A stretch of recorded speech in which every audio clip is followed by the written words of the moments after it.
amatanga le vai as fou. O le so le ana whaatulanga I tula ia I lumo le whaamisinonga whaitu malo I manukau. Se maafine mai papatoetoi e luas fultolu tau sanga le matua. Ini molianga o lo tua iai I lona whaao o manua I tastangata I se vevesi na tula I mai se ainga I le pitonu. Na bala awane le fsosoania leo I vaveao le sao na filea I se flat I Giles Street papatoetoi. Ma o tuai leo maloka mai lea maafine. O le mafine o lo molia I lona ostfa ia o se istangata. Luasu tolto sangalon matua ma e nofo ai il fale lea na tupu ai le vivesi. Sa molia o ia il fao manua mal faa moe faa tupu ni manuanga onga. Ma isi molianga I tolu o le fao lima mal faa moe faa o manuanga istasi. O ngai o inga uma o molia ai nei mafine sa ia faya nga il tangata na faa uluina le tangi. E tolo ni maliu na li potel fa I ungal vai aso, ma in fa lavlave ese tau ta avale na tupu I tono le atunu, na tapu ni ai fo inisi o awala ma o loo a nga ine I aiso su enga leo. Mua o sta avale na lavea I Waimarama Road I Hastings, pe tu solto e kuata ili fitu il tai au la stonai, na alwa nail wala au leo ma na o atu mai loai, e to atasis tangata wa maliu. E tele I tūlana tapuni ai nā vaenga le awala a ofa anga solo susu e ngā leo. Lona lua o sfaalavlave na tupu a o toi titi tā le sfultasi I le tae au lava leo le astonai na whaavave atu ai le au unanga mo faalavlave whaafosei I se taavale ma se wilafi na la vivea I lunga o le State Highway 1 I manga weka e latalata I Taihape.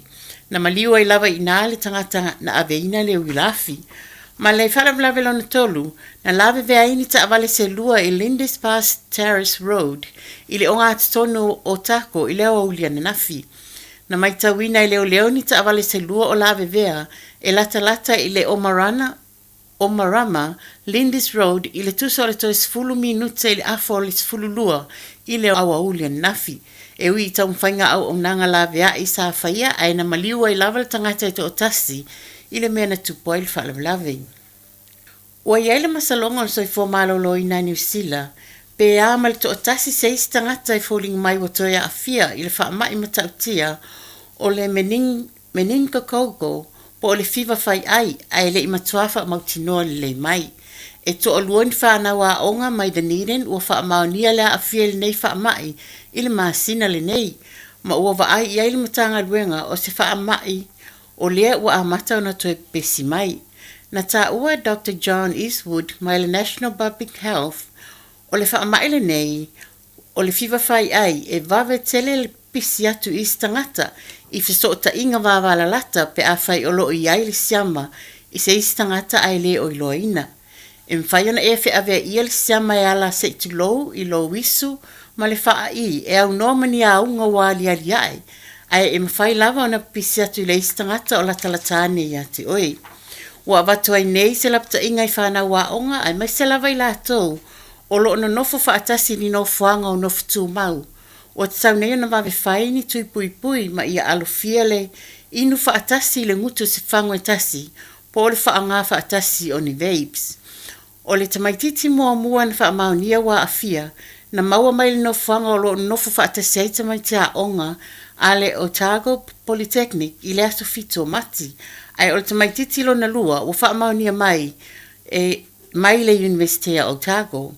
Na liptia mai le tumtumu atu whanau onga I whalitalawai mo le fia maua o tui pui ai ua le lava tui pui na maua. Telefo isi nofuanga o matua tumu lava le whaasolonga mo le isi lua I le tolu vai aso so mai. Saunoa Eastwood o le meningogo B lea ua pisi mai nei e mo o mia I sei tu ainga o tui pui patino lava mo New Zealand o se tui e maasani o na whai I tamaiti a o la Haiti. O le vai pui lea e tui I tamaiti e mawailo lato puinga mo le tusa ma le lima I le fitu tausanga le umi ai le mwhai o na pui ai o lato wolanga atoa. O le tausanga taluai e to fast fulu I lato na whaamaunia lea a fia I tono New Zealand ma ia I lato na e to wha na maliliu mai ai. O a ungo le nei whaamai au fia I le matua ability ngā o le ulu ma lo le ua ua whaingata o na pupula il malamalama, fiva, whaafau, iwa, mapata le tino.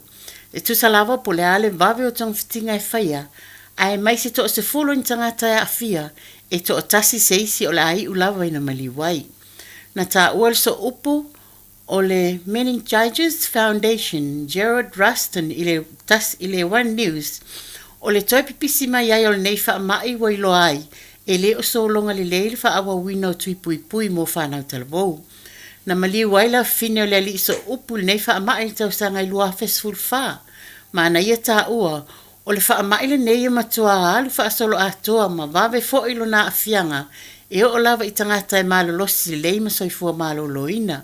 Fa mai ia, e mwhai lava na sa ti ai le soifua o whanau talabou, i te tono le luas fulfa i tu la. O loo whaatangsia i nei le matanga luenga i le whaia e au noa masititongi o tui pui mo whanau talabou uma, ai le mo nao i lato i no whanga o no fitu maua onga. O loo sa ili e leo mo le lokaina se ali e whaamtalaina o stangata matautia. E fiso tae mas whaalavlave e au fia ai se la au malosi, na tupu se paenga o au kilani saute. Whai mai leo o loo lato sa ili e ni whaamtalanga i se mea o iaile ali o Nigel Edwards e fast food tolu tau sanga o lona matua. O le aso balu o mati na tūlai mai iaile nei whalavlave i papakura, lea e a fiai Edwards, sa ia whaongaina se la au malosi. Ta ue leo e tele nisi sa lato fisilingia il tau sa ili o le nei ali ili vai asitaluai. Mai leo ia whaite te lava e aua ne i whaalatalata stasi nei ali ai a whai e ai stasi bei sila fia foi so os whaamtalanga il nei tangata mtautia. Ia vave ona vili leo i le stasi. Me mwhai foi ona whaailoa whaamtalanga i leo e ala atu numera tasi o 5 e whaonga ai le reference number le lua ono o tolu o valu /fituiva/5. Tatu telefone now le nei fo yaso, fe loi fo i le aso tai au, fa so foi. Radio Samoa, tasilima i batolu, amo. Radio Samoa, tasilima i batolu, amo.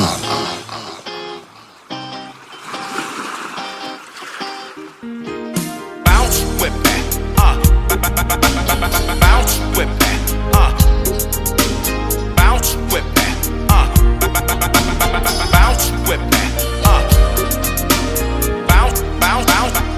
that, bounce with that, bounce with that, DJ.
Time la wan tia radio Samoa la se antia lua se fulu male lua miru te bute ne le July lua mo le antia ngang fa tai e le fulu to ya manu mo va ngo telefon ya mo tanto tala e pe o sa fa funga tu ai mai tu tonu ni sila o le wanu fulu mala fo miru te bute ne le July lua le va ngo la wo li fi fi nganga e fa tala fa tu ai la mai mo e mala fa funga ngai le tu fa o le ring le su funga le tu mai au ki la ni sila radio Samoa ta si lima i tolu a mo ya mana tu la fanya tana pa uma ya la mafa tandonga le riva ngola woli male fionga ile li pole le tumla udanga le DJ Cell e fa before ile ti our marketing e to tono ni sila va jalva antu ile fionga ya la pepe le fa tsimai le ni vai ngo le Aoauli ia ma lo le fai ma lo le o sai ma lo nga lu ni vai ngo le so lo fionga le be Whawhelo ia tu lau whatalinga Fofogamua whatalo whatofo pahanga le tātou pokalame le nei taimi o le Aouli ia ni ele lo whamaleanga le leo le tātou utua o taitai melo tō soifua ia awa hui tiu te mawhaiva o lo whapea na tātou ngā lulu e le amatanga o le neiva yasu ma lo lava le soifua manuia Io e tātou te tau whaifa ma lo lava lau fionga le pepe ma lo le whaiva ma lo fui le tau atai tute ma ngā luenga e pe ona whianga iai ia u te loa le e maualunga lo malos i le manu malo i o lau au le whai unga le vea son sim whai atini o i kongwa lau au leo pepe ia i leo te pose lilo le tātou lango fui le tātou awal moana ia ai pe o loi talunga ia o no le fai mai nei tonu au kilani ia o le au to sisila ia sa ave o malango e au lua ia au tau fale tonu ho le discipline le si au yo pe o tau tele ia vanoli o le blues ma tele fo ia la to ala to ai au tatu male tatu mana o ia mawoni malo mo ana ina ia tau mafai alwalu luma mane tu langa sa tau sangan te nei ia ai o tūlanga nei ana ai tere si tele o whane tonu i le ngata discipline ia e whenei taimi tau sasi whorma ia la fuli ia ai te le la varanga ruenga solar mona e taunga whai nei atoe au ia nato toe maua ina tūlanga spili sa ia tau sangan tele Ala sau si la la pepe antono i le wa misi ai le tautua fo. Ia le alo le tantu tano sunga i le li captain ia ari sa vea mal tau sangante nei le awal moana. Pero va ngana la te pataula i uma i alto tele. Ua misi le tūlanga fo i le lisi o tamata alo ia ono sa vea fo ia malana wha malosi. Ia malana ta alo fo i pe e lead mai lava i luma. Ia o te lua o lea tau mwhai atu fo isi alo ia miracle na fo i te le fo i le responsibility utu atu ia. Ia atonu o la tele nista longa i o la matafuna farmasani o ia la utu atu i kapteni ma tau mwhai o ia tau na lead mai luma e pe for talo se vea na ia tau sangantene. I le ming tau wantu fo i le amantanga o le tamu sanga. Ia o le na ele nganta i le mata ino le tamu whainga le sunga ia miracle. Ia o le fo ina whio lono na sko ina mo le amantanga leo pepe. Sa o le leia o talonga ia matua pe o talonga na no whapea. O la matua whawhainga tāle tūlanga o la ia le awal moana nito sanga. Ia e pita i pe na o le umama lor talonga la. Ia whaisipa ua le lātu tam whainga talonga Wellingtoni. Ia whasolo i whula lātu talonga ma le Chiefs ia le whaua o mai ia le Blues. Ia tātu talo si e o la maua se tūlanga o la mawhai e ono toi maua latu malosi lena ia latu talonga manatua. Ai fit ia walele i mo ia o le fatoa lima tamusanga te tauna masalo te mini o taulana malo uma talonga i toi. Ia o le mea nei ia e sa o kana le skoi a faia wale lava le malosi ma le manava ia ngale paua ngale me fai. O le vala au mare o pui manga vale Ia male mea lena au titilo toi le tūlanga le pu e le discipline. Fai si kialas tele le tamatonga lena afa malana pu e lea e le i tu sai tate le i vai o toi fai se toi ngā pu e whapea so le o la kapi le vai temi whapolo fesa.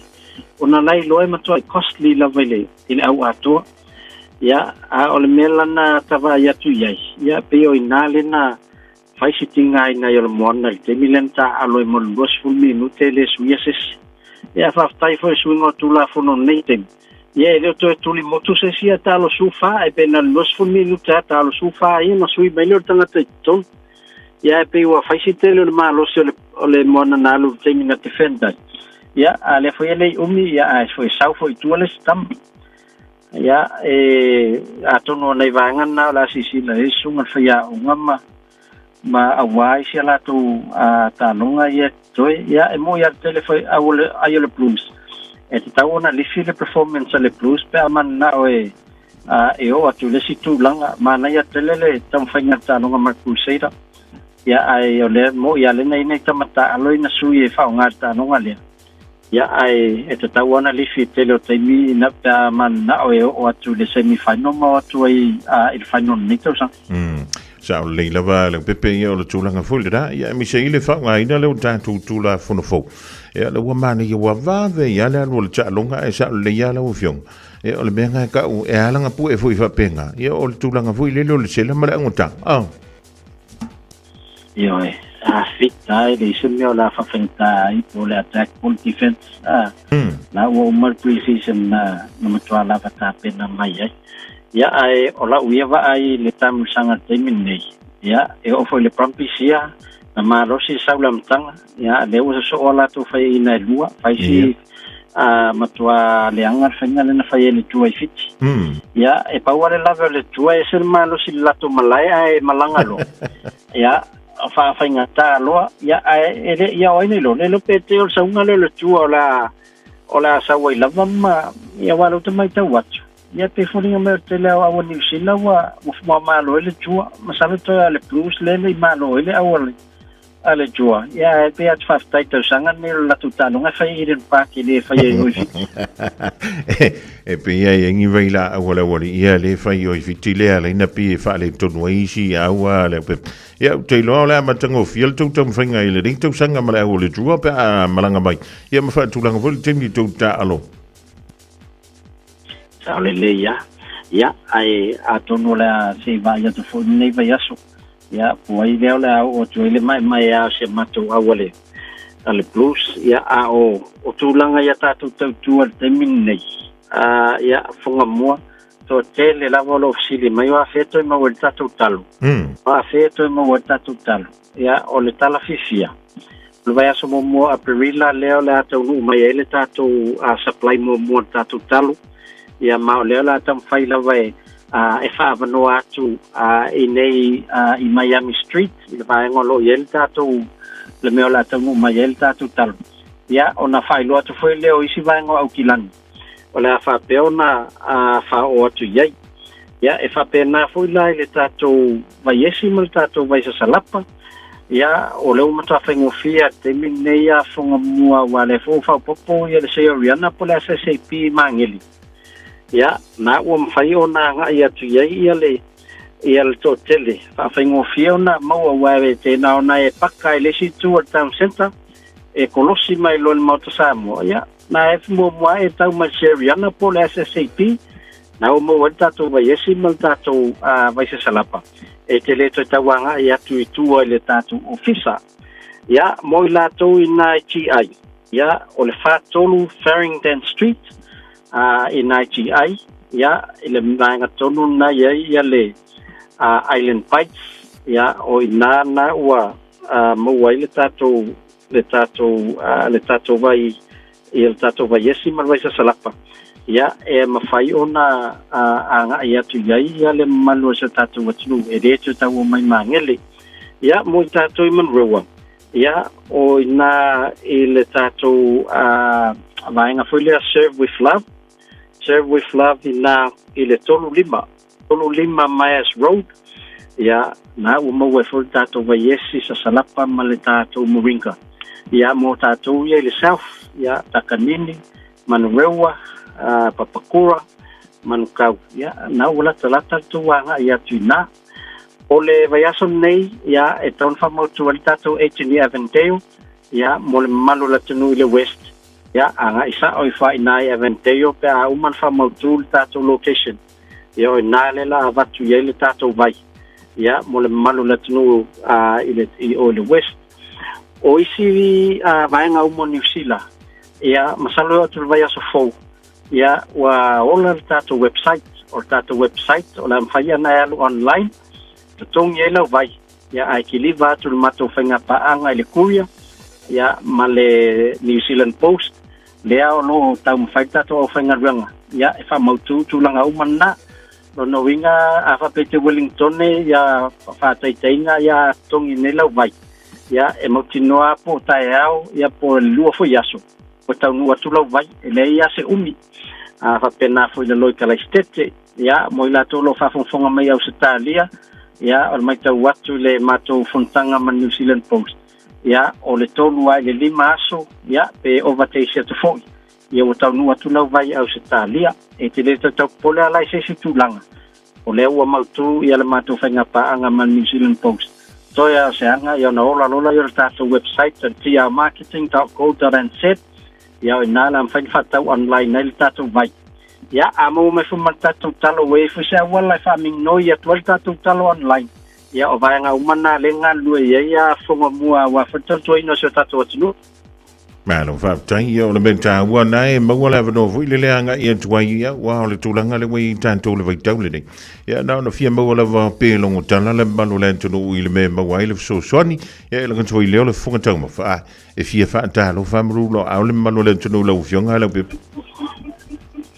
ia tai lava le vo te fi fata lo fele malu zo tatu atu fai vo si umi ia ai o le tatu numero lava le olu atasi li maono tolu fafa olu atasi li maono tolu fafa au mo fie lava ia talta noma e tulango tatu tau lo fanga soloi ia me se fui la to lo tapena malanga fai si tu mo vale le a Fofogamua i tapena ngale ni masina maki te foringa mai fai si to tele lo anga isa mo fono e kalesia ia le ua fa sino tu lava ia le faingo le tatu isim ia a pe amalanga Samoa ia ele na ta fona ia suma tatu ofisa mangele fai fa tino lo simka ia fai fana sosoani ia tu faingo lo clickex ia wala foi no lo se le ni le ile mai cash ia o tatu tu mana o lo mfaiona o no mo le tatu ofisa al tatu numero o lo tasi limono tolu fafa o lo tasi limono tolu fafa ia fa tai telefono mo matu va no le nei au tai pa tai lo mai ta wat ia lo mo alo manos ayo no lewa le ngunga lo mo winka polo tamalin ia o so soani ia te never time tai le pepe ia foi ia foi era va tasiale i puti ia ma tamana pe o le sa no ia a foi fo wale lava kele le malos ia fa popo lo ia masinga kalo voi le fa manga ia aso la pe ia na ue mo to no atu langa na e to fa tia e to pa wana le na misi talo ai fa popo la e talo ia la wa atama fa mai ele o lo me o lo Fofogamua o talo tai au talo le u talo le fiafi ia ai mo via tele li fai vom tutor leias pa pena fo ia le fionga ile li pule o le tau mala udanga ale DJ Sound ia pe fo ia le ti au marketing e pe o le fa funga tu ye o le dawa ia I no funga pe o na santa o le fionga ia le pepe ia tanto vaina wala vale ia fo tau sia o lo tanto soifua malo lo ina o le teimi o lewa to e luse fulu ma le family uti o na ta leo le tu la e tonu ia tale tolu o le fa funga fui lea I se o tonga o tantu talana mai e tunu o le Pasifika ma le lanolangi e pe o te pera mai elfa le tua ia Maria ma la toa pomari o numero e tamo I le fionga ia le o pepe le ia Aoauli o le olu atasi lima ono tolu fa o lua tasi lima ono tolu fa malo antu I mātua ma avitavale o le naua tāpena anga I atu e piki mai le whana wa onga I le tu wai wa onga I se teimia leo toe mamao. Tasi lima I watolu amo Radio Samoa. Ua lolomo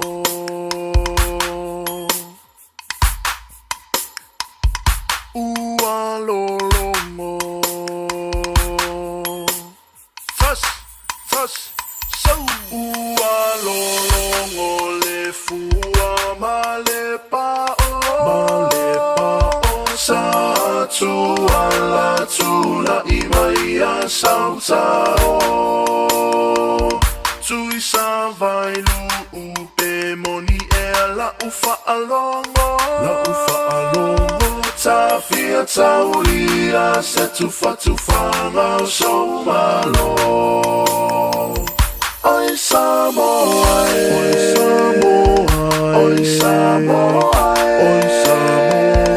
e pea ea Sa ufa a fofo ngai To a fia malie Isi au itulani Ua e masani Ile aini usami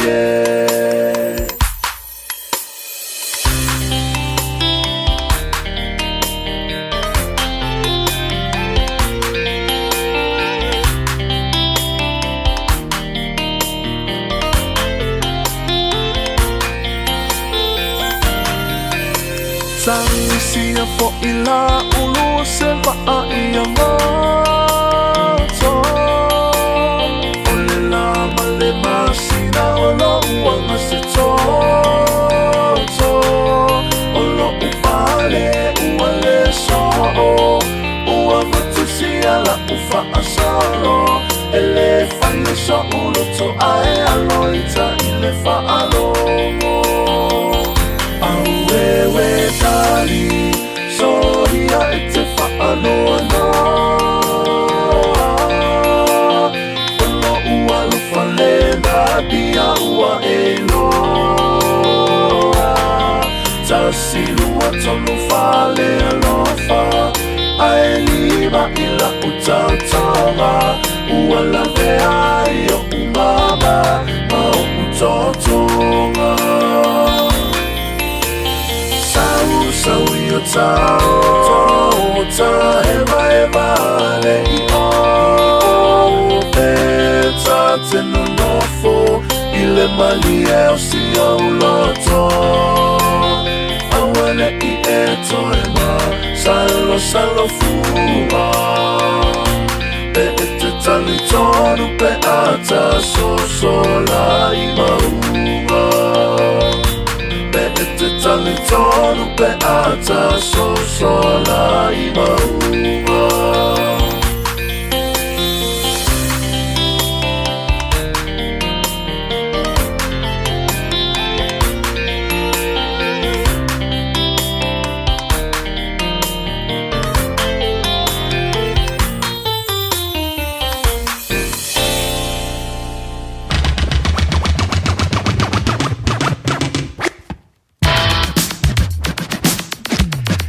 If you feel like to a fat child of actually lying all the time to all over to lose a full middle turn the time leveling to lie tolu, living vying all that won't you last song a fool, the years of Maleono, living Machino, Manti, Lua, Fe, Lewis, a follow Maleono, ya man only so form the we am a little yamma. To take my yellow tolo to so formal band to all like the day for you years of foe and until the only years of foe. It to fit that by lung open a bang one a man on for your favor, that man of 4 yellow town tile, but yellow silasio down to throw. Elegant take Tono New Zealand if before he saw say two lover, although my mail down to Nanelo down to throw Samoa, although from by elegant lung all the social media. But before you long all the time to while I live the Tassi or no Tessi Malatasi far more a Samoa, man all of you to Tolo on side, a man of 4 years way, Jutum of favor, lo Filima, a pay on fair yay. And we may have telling a to tell the town a la, ya a lot of winger, Molin Faman, one of our giant sunger, wow, ya to Vaimal to Salal for tour, or if young of a young Albalbana, Natasha, ya building yellow to my tongue the town a la, or level time to fat yay. Living all our only see only for you to lie on no if you are nearly my ill sound of young yali and to severe or no issue too longer lame and fear. Yeah, I don't know to Pomale, the too long I appear ya, lay don't want to lay all the finger malanga.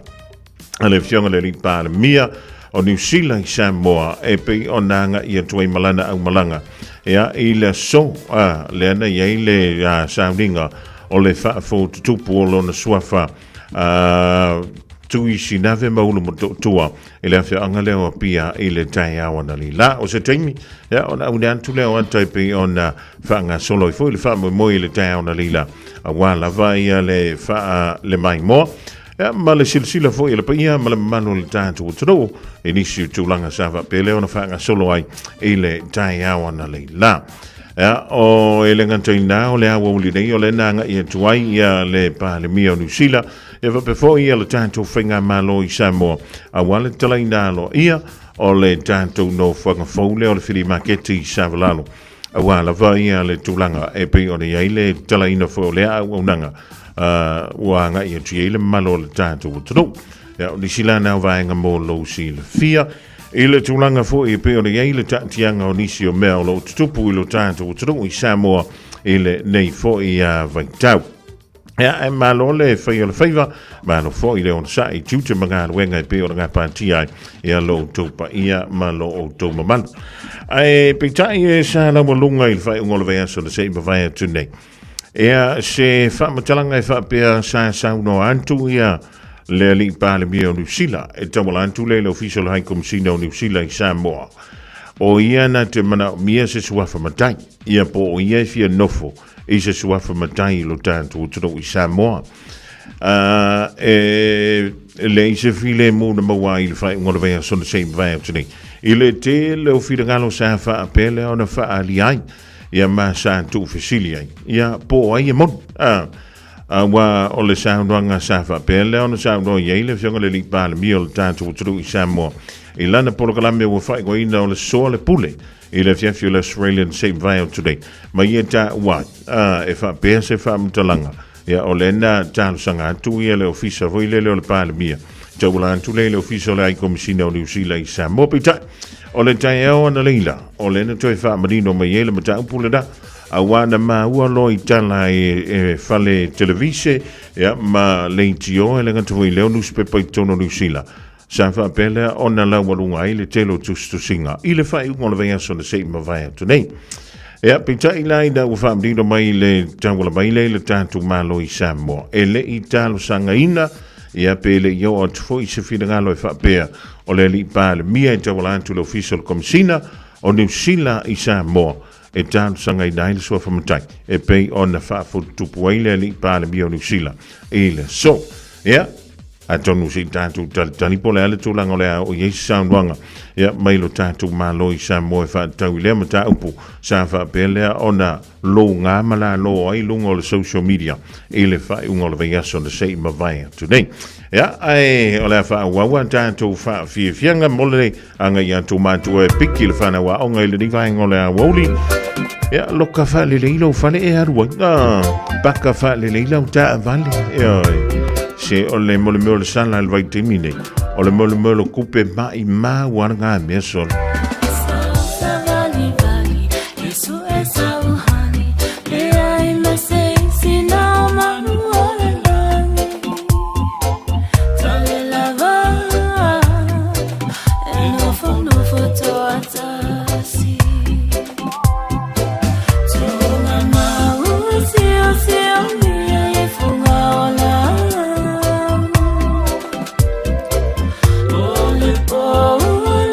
Oli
Appliances o le tali o umanaonga I o loe whaatotonga ilo maota ini taulelei toi anangata e mawai moenga ngā o si tutona New Zealand wha apea se tino fōa le potumalo lo laulau ai manafoa, TV, la au pese, usa aisa, masini tā lava telefoni fe aveai, maisi. A whiu ane loa I le whawhituwha Great North Road o tau po le tolo fituiva Great North Road I Henderson. Le Casa Beds and Appliances, telefoni o valu se lau, lua lua lua, 5 o valu se lau, lua lua lua, 5 O e si la fia mea e whaatino e mawhaiona e umia ai so fale motu le lumanai. A whai fo i so fale motu, o e si la fia mawhaiona whaatino ni isi o fuafuanga e whaongaire equity o lo fale. A wani e misia le porkalame o le malu I fale, ia fiafi o soruru taitasi le se fulu e te aile whaa. O le a e si la fia ai au wala e mawhaiona e umia se fale motu le lumanai, ma au wala e whaongaire equity o lo fale motu, e whaatawai se isi o fale, le porkalame o le malu I fale, ia fiafi o sorulu wa yaso taitasi se fulu e te aile whaa.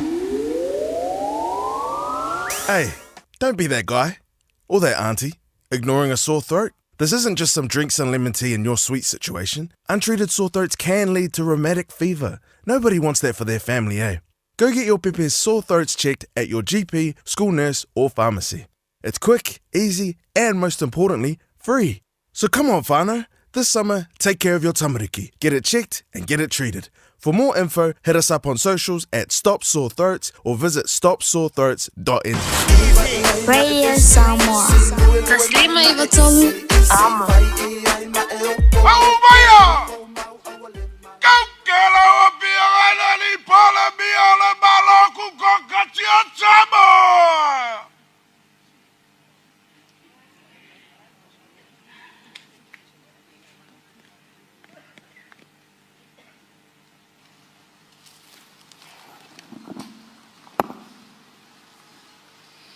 Tai lau ava lea le tua e tele tai au ai le lau tai au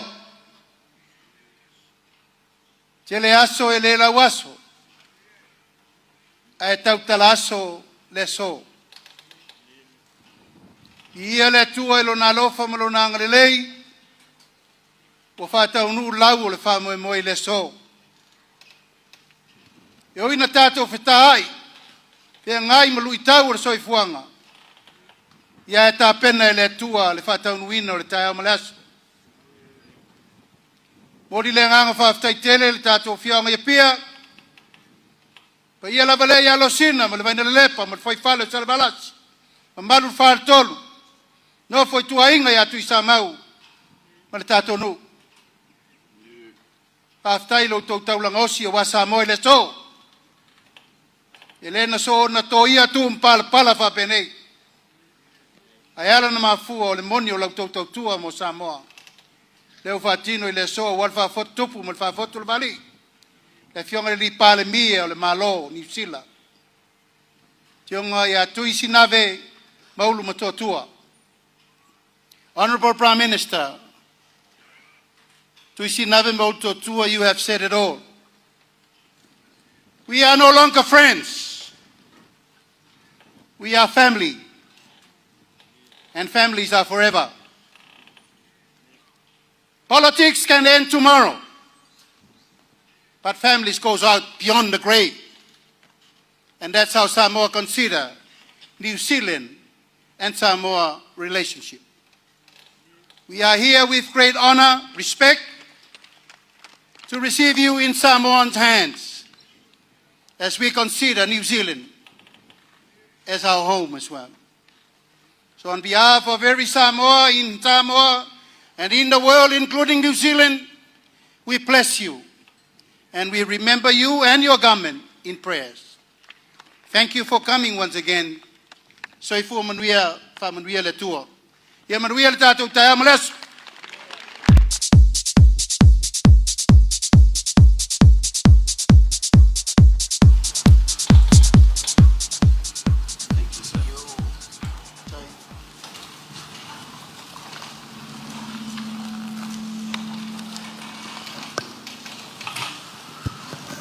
Talofa lava, kia ora, good morning everybody. It is a great privilege and a tremendous honour to be with you all here today. Can I say to you, Mr Prime Minister, thank you to you and to all of your government and to all of the people of Samoa for the very warm welcome that you have extended to me and my delegation. Can I say to the great people of Apia Village, thank you for this great honour. We are now connected forever. And I just want to say the honour itself represents... I think the honour itself represents the very special bond between our two great countries of Samoa and New Zealand. As has been alluded to in the speeches today, it is not just a relationship, we are family. And we are very, very proud of this relationship and this family. Can I tell you, we are also incredibly proud of our Samoan Kiwis who have come to New Zealand, have worked incredibly hard, achieved and contributed so much to our great country and have enriched it and made it much, much better. And I know for all of us and for the Prime Minister and myself and our governments, we are determined to continue to build on the great relationship we have today, to make it even better, to take it to even greater heights. So again, can I say thank you very much for this great honour. It's a tremendous privilege and very much appreciated. Manuia.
Patal fatu le amatanga le leiwa yaso se whapoponga o talafongo le Radio Samoa.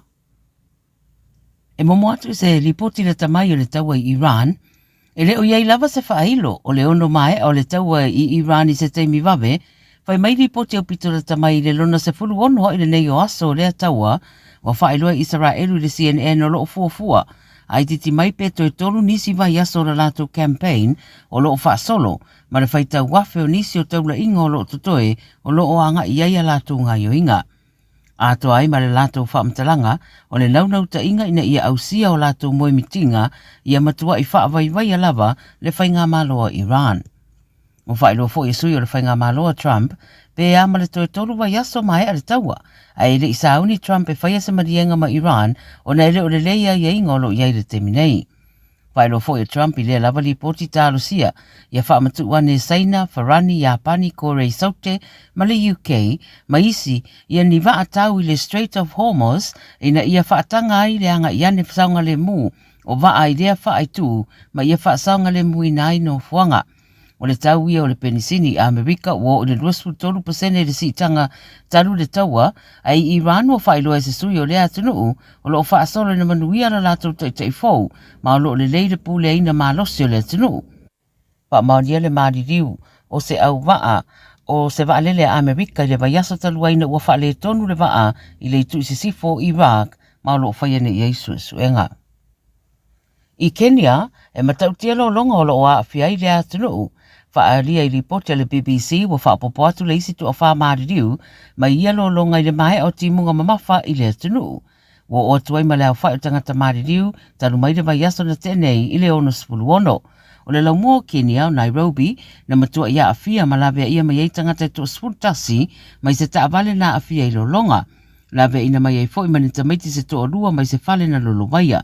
Tele a wala wa tāpunia ma la lau papa wa whaalea ngaina, a o a onga ia whaitu wa matua ia a fia i lolonga, ma o le lapta inga e whapeo loa a fia vaenga ese o le tunuu i le whaale tonu o le tau. O whaatunu ina tangata i no fuanga mawala lalo le tunuu e a ngai i no fuanga mawalulunga. I ausa tālia o le asoe whaatara noai i sini, le mata upe whaatatau le tau le penisini, ma a fianga o le tau i Iran, a toai ma le sapalai o le penisini. O a fianga o le taua e peo na sira fia e le tōtele, wa a fiai ma au unanga tau whemalanga inga e meise ai, o le wheawe i ina o le sua uu, ma ua si itia maulu ngai malo na tau. O le whanatanga lai le so, le ataita ia le minister o malo sianga New South Wales, Penny Sharp, ma o le a awa iei masui mai au unanga tau whelaua inga, whaatoanga o le mining, whapefoi, ma o loa whaatau. O le mata upo o laualunga o le sapalai o le penisini, ma o le a whaatulanga i se puafuanga mo le anga i luma. O le alo tea i fo'i ma suenga na whaia i au unanga o loo whaatau le penisini, ma le tau ua whaia a wā ai titi mai pe lua pam penisini, ua whailua le Nine News na whaia i aini whaasalanga o na o le liputia se o le tau o loo lato whaatau ai le penisini. I tonga, ua suia le tausanga whaatangaina e ma whaia i una whaaipoipo se tangata i le atunuu. Whailoa le Radio New Zealand o le temi ua tuanai sa whaatanga o na whaipoipo tangata e se furu rimanga i se furu fitu tausanga ai pe a whai ua yeisa maria ngā mātua. O le tausanga ruawherua rima le masino au kuso na tui nai se whaamatalanga tustusi aloa ia e le Women and Children Crisis Centre i Tonga whaatau le whai o suinga ia o ngatasi ai mai ia inga whaamalo ai le ngata i leo le pui o whanau mai le wawe whaai poipo ma ia whaamaro si ati di eitulanga o whai ngā whaai unga ma i oenga. O whaai roa lai mtanga ruenga o whaamsinonga i Tonga wa whaamamalu nei lea tū la whono wa sui ai loa le tū la whono sa iai o le Births, Deaths and Marriages Registration Act ma o le tausanga se furu male walu ua whaatu la whono ina e whaamata whaatanga ai o na mawhai o na whae poipo si tangata. Tana murimuri Samoa, wa whaeloi ripoti le Radio New Zealand i le so, se tala la tamai o le mata upe whaatatau le whai ngā malanga le pāremi o New Zealand i Samoa, wa whaamauri ane le malo Samoa ele i eise talo sanga a le pāremi o New Zealand na whaia, mo le whaia o sona sua whamatai i Samoa. O se mata upu sa whaelo ai fina ngalo ese runga o penga ta whaelangi i le whae unga le vaiaso o le pāremi o New Zealand o lo i Samoa mō whonutanga ma le pāremi o Samoa. Ai na whaelo le pāremi o Samoa sa whaelo atu le hai komisino o New Zealand i Samoa o lo o talo sanga ina Luxon le whaia o sona sua whamatai. Ta ue le ripoti e te ena uma le ofisa o le matanga luenga le vai Papua New Zealand ma le ofisa o le paramia ia whaamtalanga. O le sola pe ona ta ue le Radio New Zealand o whaamtu ma yeise pepa o whaamtalanga me le malo Samoa o whaamani ai e le italo sangaina e laksen le whaia o sona sua whamatai. Tala ia le Radio Samoa mo le nei aso soifua.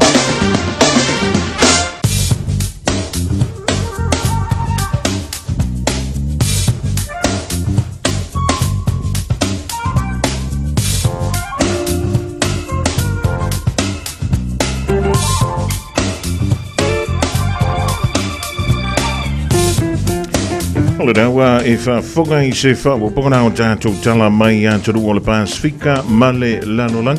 E pe ora whuga tātou tāperina le whaltua ia Miriama ala la tō pomare. Ia ole di fo ia sunga fuola mwhi o nei toi whafoga ia I le tulai wha e le Aoauli dei. E po te pidei wha talvantu ma tua e langa te leo le whana wa onga lewa tu wa onga. Ole da fo ua sauri atu moranga ia tu a inga o lo o wha muri mai. I le nei la wa Aoauli ia malo tamati.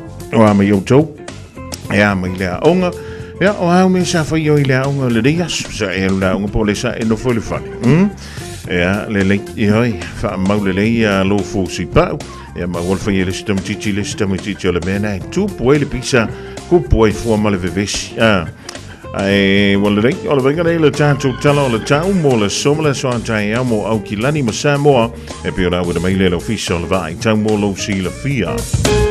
O le sofa mai e whaatupura ia le langi le lei o le tau e ono yeina I uanga e kiria mai se taimi o le Aoauli dei saviliangi mai le so mai le tu I saute I se sifo. O le mawhanawhana mo au kilani le dei a songa fua e lus fulua tikeri o le malui le poa nanei se fulu ma le tolu tikeri ngoto le la e le toi lus fulu meru te le tulai valu I le poa nanei. O le vengola soa te amo au kilani o soane le la I le lus fulu meru te ai le fitu I le tai au e mantele na langi le lei le tau se I vangara ai le aua o le Aoauli yangi malumo I fui savili e mai se tātou savili na yangi mai I le tu I se sai whiololo le malo si le fiafia tai au e va tala whantu I lole I le mano le turu I Samoa o whafonga mai lunga o le tātou polokalame I lunga o le tasi o ono tesi ma le tasi whamo malo le ngā lue malo le whai o le whaiva. O winga o le tau o au se suo savili o le matau pololo o fitia I Samoa mai au mai na iau matimo popo o ea fia ile antoro I nisi o taimi. O le whautuanga e le o iaini whautuanga po ni la pata inga o wha malosia mo Samoa I le so le aise la pata inga po se whautuanga o wha malosia mo Samoa I le so.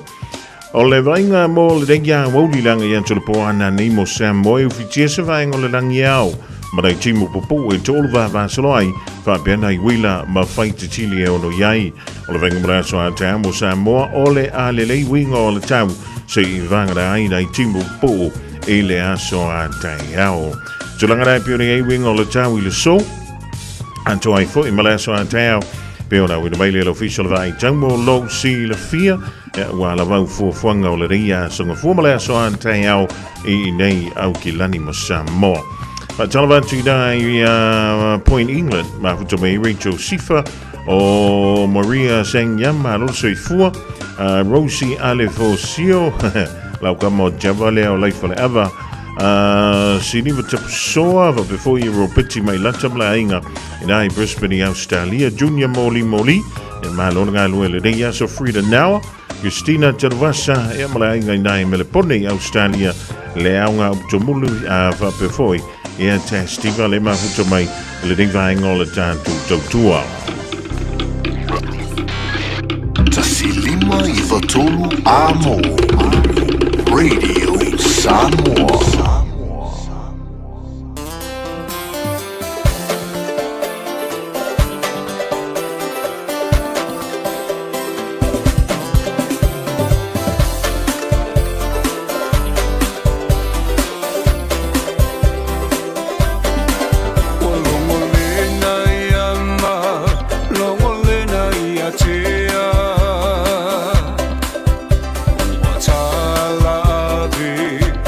Tangi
tau mawhai lava.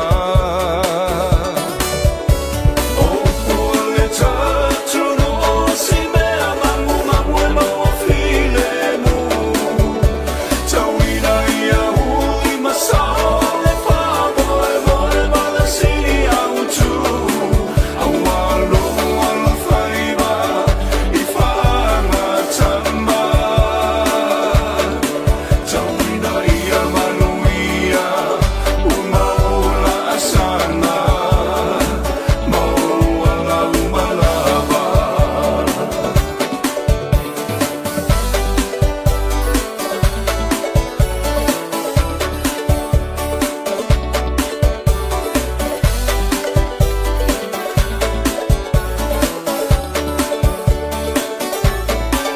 Au mateu ia mateu, a ia whai a mawhai.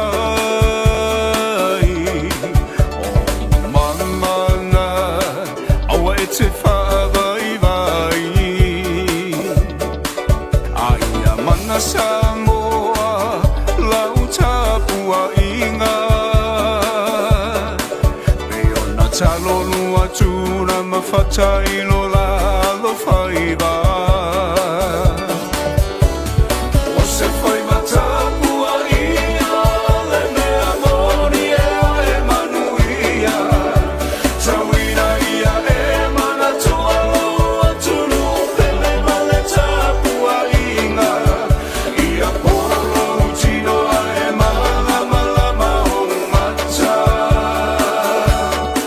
O mamana, ia tawhe tatou ala. Manuia ola asama.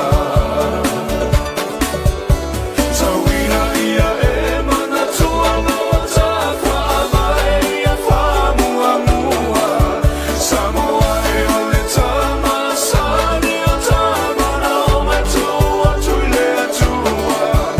Awane I o tā whamoe moe I le malosi. Mana tua au au na lea tua loa puno mai. Tatalo mo so taui.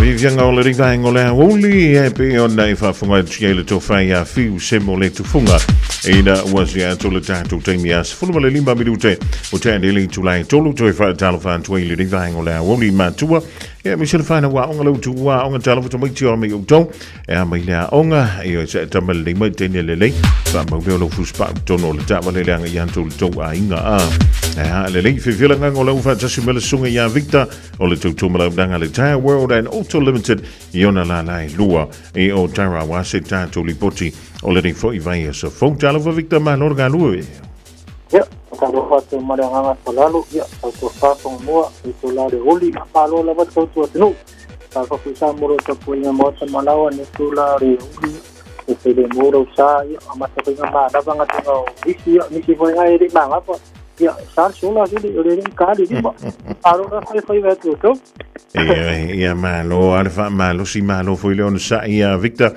o le vaia so lona tolu de o le masina o matile o tātou savalia e le o toi mafoi ona mai ale o le ia masina la to o a mai le au ndanga le Tire World I ona la lai lua e mi sei lava ia tulanga piori ia tātou whaapitoa Victor le vaia so ya whakailo Fofogamua mora no amat sakira mas kompetini ya uno senere tu sianei ya tiro salma te pamu o le batasi le wa sala ba viva temi nei wa fotiso le sala to viva no ani ngalo ia so airport sa se ko le point na ta to foro lo bota u to sa vale eso mal mato si tanga ba ai ko se si ko ida sai pa te morosa ia maso ko le tato con kesi fento vi fio go su viva sala I le temi Afapeu elea po leanga po ke si fa mano watu le ne fente vi fio a shopo so fa ke po uma fa como me matou ia so fa man malo mata to va sa mone da so so ya mila ia oro fa mone ina mata to va ta kurusa ia matou ia ai mane ta so farisinia fa le lo sta e sino fa le tonu me tau di pea fix uma lava ia matou pe pale wo pe dua sutala book malafu service ia pola wa transmission service mo di o so mata ko ai mata skena kene fare tono lo ta vale ngata fo ile mata urifi na mata ta vale due nisi tole nisi mantua tole nisi ai lunga lima itona certify e mai orbiti se ngata fo le pali lift upa mare mato snoko so fast mo fa pa pi ia mato ava penga e okile ile vifte ma huyo le isiero ta vale ta pe o de malugu e fulanga na pe na kia kuare ola ya rawa isi le konga vifio e pe siaki foi lenga pe ni leo le o ediki pato fore macho ke sa pini flea ta vale pe o le ke pa ore pasi de preo ia mato pato foi leo mato ta vale fai oficinga ia o ile mato do tuaro mo mata vale o ta vale tuai o tato ta vale hybrid tato SUV o tato van Mata foi le tato pick up for winter high last Monday said tata bari ona teu asa pe si tu danga ngadi no ko ere no ma so sabe fa tau ngi se ti mek on fele o ta vale o snoko pupa ia fai la ma so fena si la mo alguma mata vale ia ko ma so sabe wai ama sa ti de di ma si sala alguma ia si la wa ia tato ta vale do mo temine mo tato ta vale wai ia ole ta vale ne de aso le suki sa swift mendo le aso solo was ma de un to sanga tu iba ta la de aso le aso to yo uma na fai ku seve sa uma fai de for the wolf ia ava pia ko che so ta vale fai ngon venga se fe pensing yo oi ta vale tuai ia ta vale ki penano mo temine ia ta ta vale ia paulo va mete su mai mo oi ta pala ia lunga ma so finance no dai sende todo ma singro pensament ia pala ia lunga ma so ta vale ta tau ia pete vidi me for ma so me o iba si fa so do o ma so sani un ma so per pau nei la vai o ta o le ma so ta tu si e suma yai kasi ki suru a peso o ta po tuai ia lo mo ia ma to ia ata ko le ma to pa ma ka mo ta so fo wili to tasi to dua to lima ai ma to fitu so se pe na mo ia ma to a nesse ia ko ama nito ia aka petro mo tino ia ases mai ka no fo na uso samo ora so san mo e feito que vai to ta ma ta ma sani se ki na pio o se ta vale la mo ma to a se dinna ai dunga le gosulua fai função de ver se o ino a se que me vai fazer uma orianga a coisa se que me como é matou ali duas utala e vai so ia vidi man matou no meu oi vai que tasi todo o ia que se assim por um matou Facebook por um for matou a website o meu link que apply para tá vale como matou finance a rapia mas que se assim mais lá vai sumai e tasi que suru a page o tá fai com o momento Manu telengan wenga toyo le dia so nga fua le sunga ya Victor wa vela wo ya mafunga tamu boli down le tutua mala undanga na le Tire World and Auto Limited mala ye le luafi tu fan tolu lua o po le luafi tu tasi tolu o ya undanga o le wo fu le Tire World and Auto Limited. Ala temi le molu sfumiru te buteneli July tot. 24 hours a day, 7 days a week. Radio Samoa streaming live on www.radiosamoa.co.nz. Ala tantu wanga yantu musika mafafifianga ile tuwa yo onga ya Michelle toi fa we don't ngar wenga ali shumantu ya le da fo mai ona pikir fa na le dia Aoauli e singa askulin a file ko ko ile fale le chembeke pole fua anga isa o al fale a fa maulo vuspa Bye.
Sunga ea sau sei e vaanga ai Toko so mau fia fia ai Pai pai mani e awale so ona pai Namasiki tonga wei mai Whakatau pasi pea ke vino takai Lue lue ki loto te ki whai mahosino Whakatonu ki o whasi manako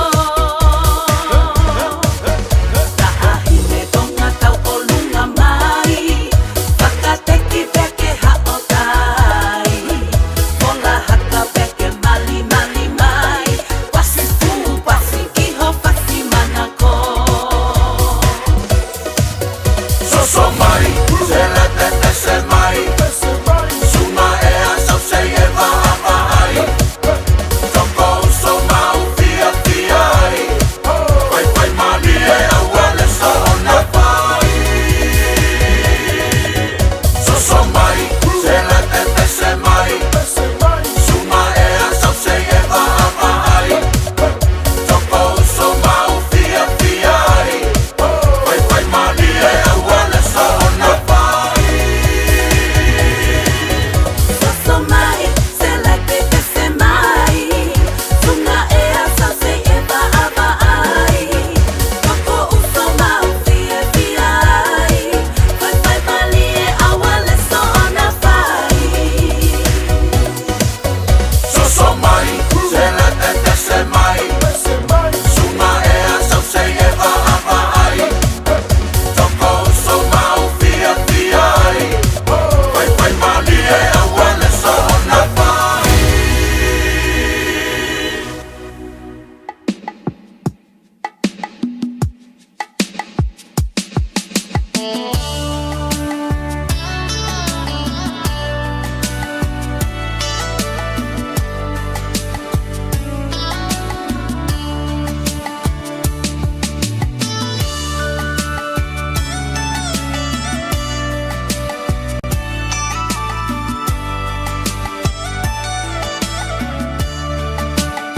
Tama ole atu nuku o lango mau mai tia sa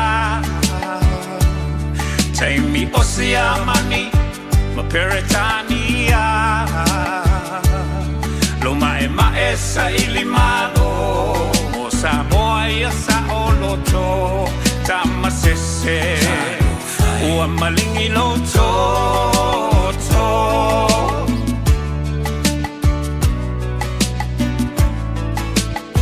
Nai tina ole mau ua aula uina i lau Le tau loto te tele ele ai o se fefe E au sulu sulu i le pongi sa I le vao e sa ili o tama E momoli Nai alato tau mawhatanga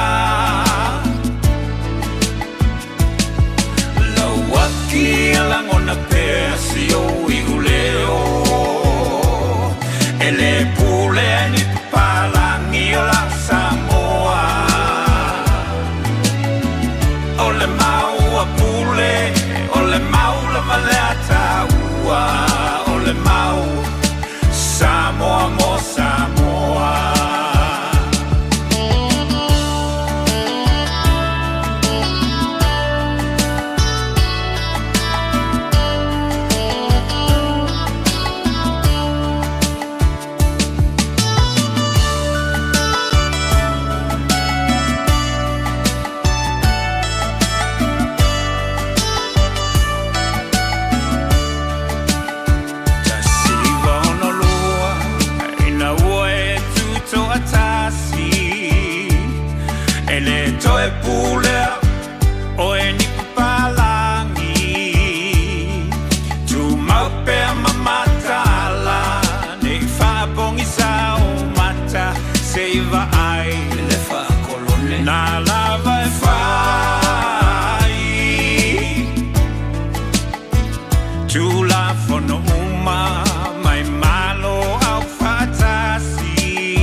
te Ele lava ina fetena I matatu mga masani Samoa lauanga nuu Ua taule loa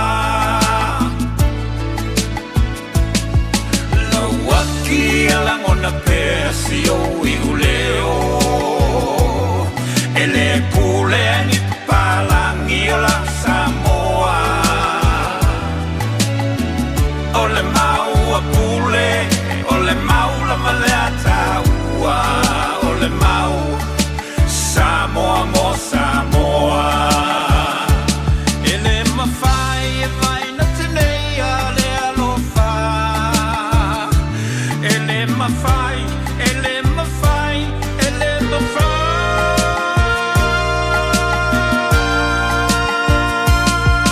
Lauaki e langona pesi o iuleo. Ele pule ni papalangi la Samoa. Ole mau a pule, ole mau la maleta ua. Ole mau Samoa mo Samoa. Lauaki e langona pesi o iuleo. Ele pule ni papalangi la Samoa. Ole mau a pule, ole mau la maleta ua. Ole mau Samoa mo Samoa.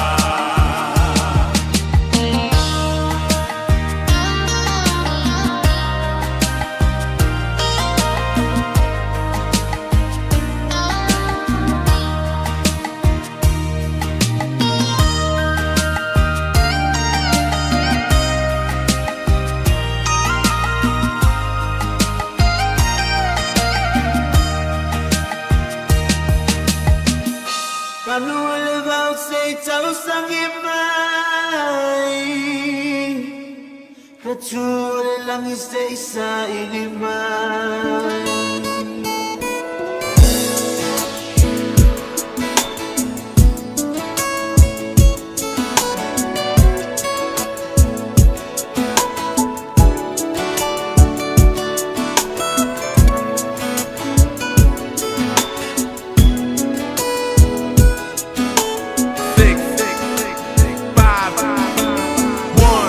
La upelea bofea oe Wole fa alongo isi ole oe Anu le vau sei tau sangi mai Kature langi sei sa ili mai Emana tua yo ma fau fau nga Ile masta dingai ya so manaba Lau ambio esa otiwai Baligi aloi matsupe wetu mai Lau mama iro ulima Ole aso te wina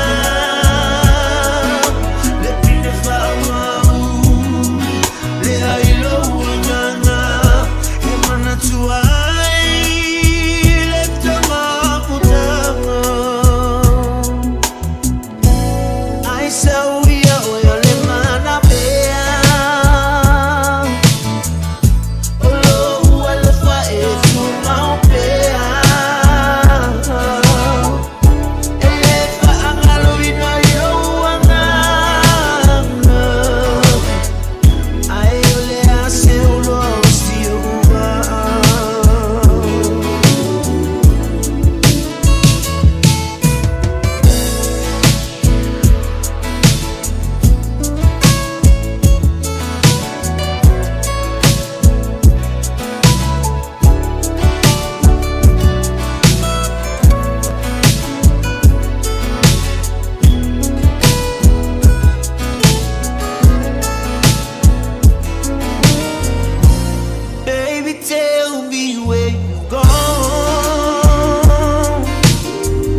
fina I mea taulunga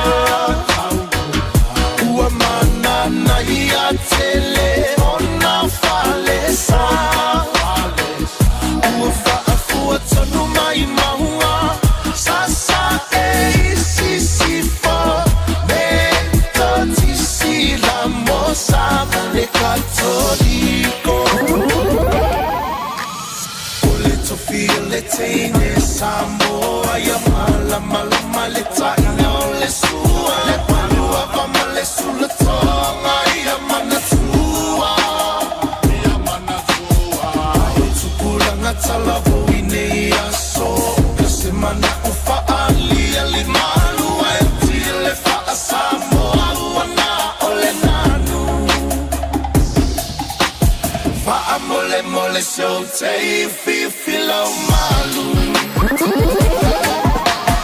Ole tu file teine Samoa Ya mala mala male taina ole sua Le palua vama le sula tonga Ia mana tua Ia mana tua Au tu pula ngatala voine ia so Kase mana ufa alia li manu Ai tia le faa Samoa Wana ole nanu Faa mole mole so te filo malu Nau nau ia e mawale poto sili Sili sili Awane ia oa ona olo Lua ia sili sili Live broadcast of a official ceremony to welcome, to officially welcome the Prime Minister of New Zealand, Right Honourable Christopher Luxon, and we are bringing live broadcast in front of the government building here at Matangi Alalua at Elefo. This is Right Honourable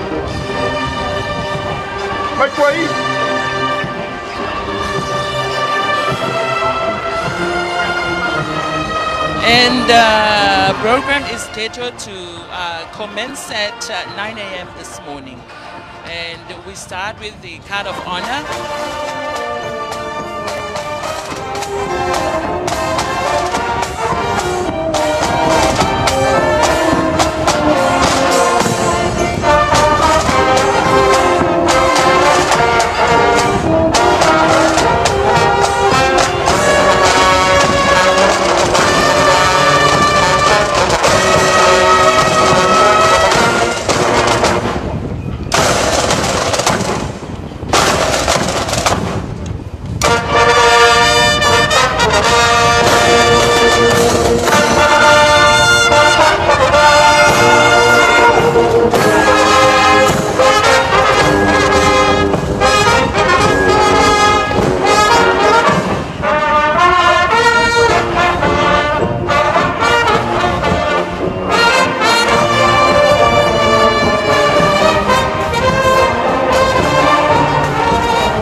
Sola, soy tua. Come on.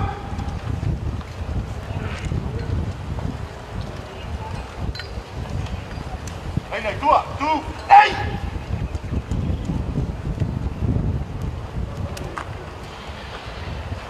Ai, Colin. Ai, đi. Come on.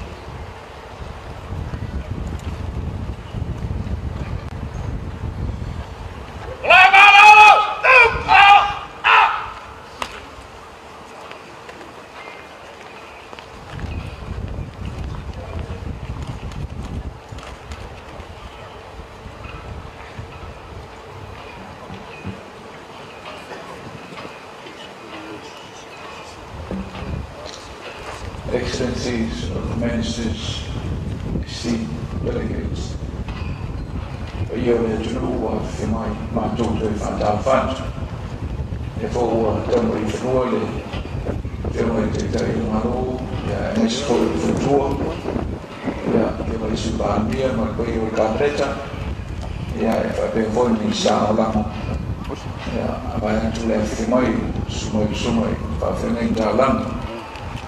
Momentarily, we will, the motorcade for His Excellency, the Right Honourable Prime Minister of New Zealand, will arrive to these fields.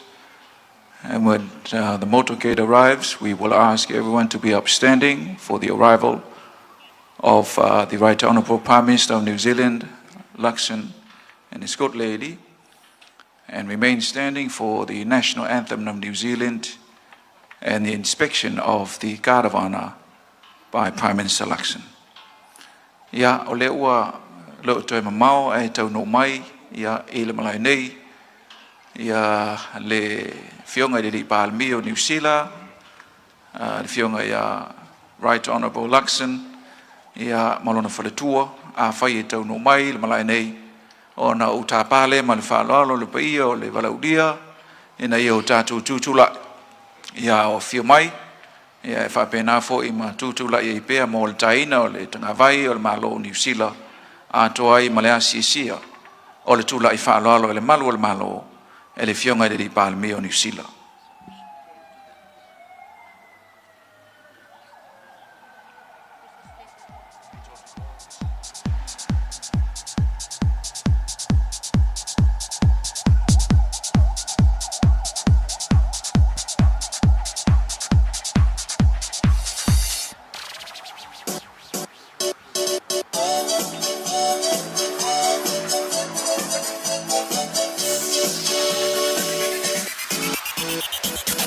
Ia e whātutu atu so o manatu.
Clear the road, please.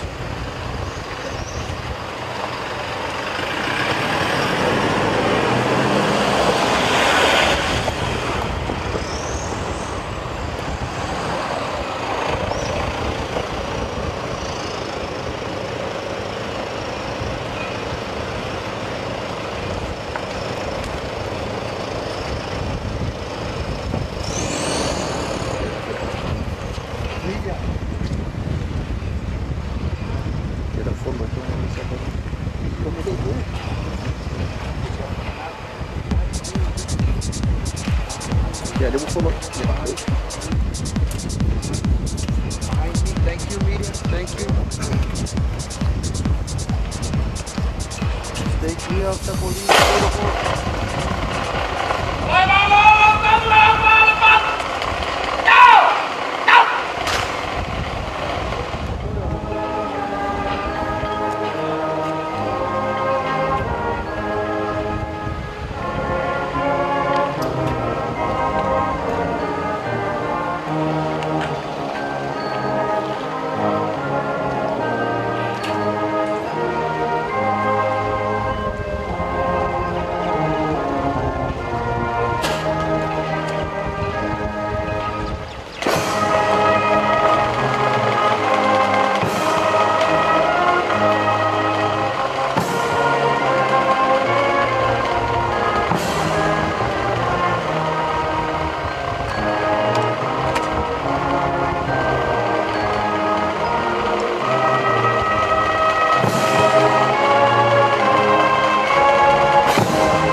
a minute.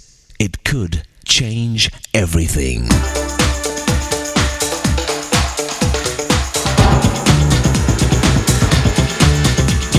Think a minute. The first most important ingredient for success is motivating yourself to act.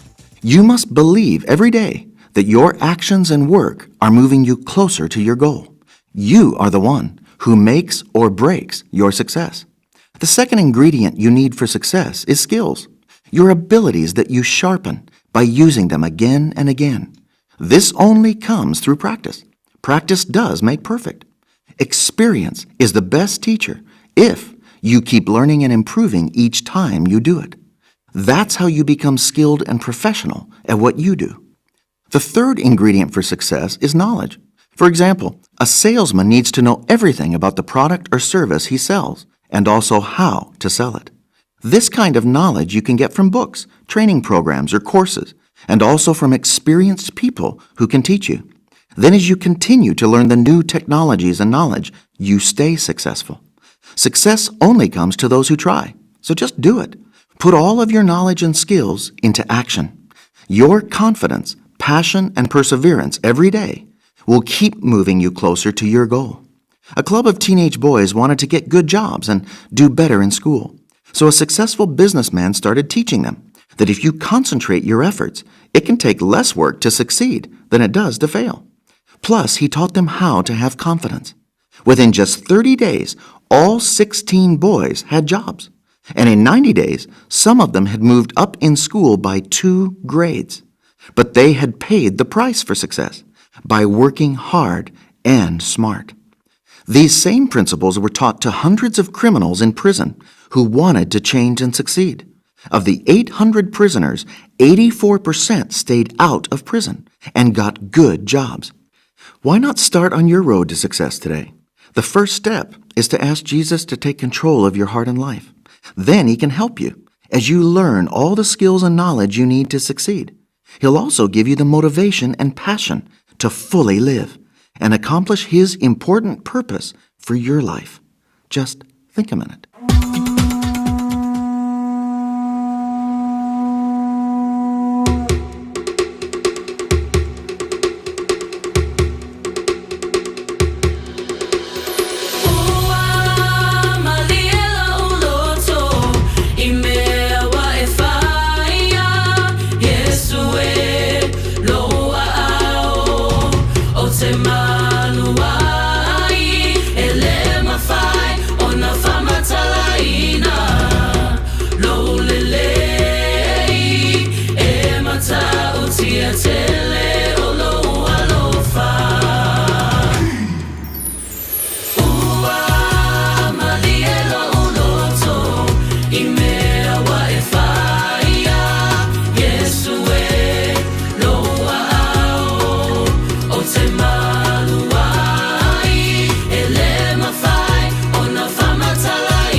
Io malia lo mai le professionale anointed praise e tolu ngantu ai le tanto polokalame wa fai ngoi no le thinker but de mole tu la ka fa tai le vai ngolo ta pedina e ale tanto polokalame dai le foi temio la so ya wa se polokalame fa popo ilo tanto wala fa le nganga ile nei foi vai so fo wa tanto lia wa talvan tu ile so ya mika ya le vo mana vanga wengo le ya sunga fua ma no le nga we mika e usi mai le fa fongolo to tonga o tala mai tru o le Pasifika mane la nolanga.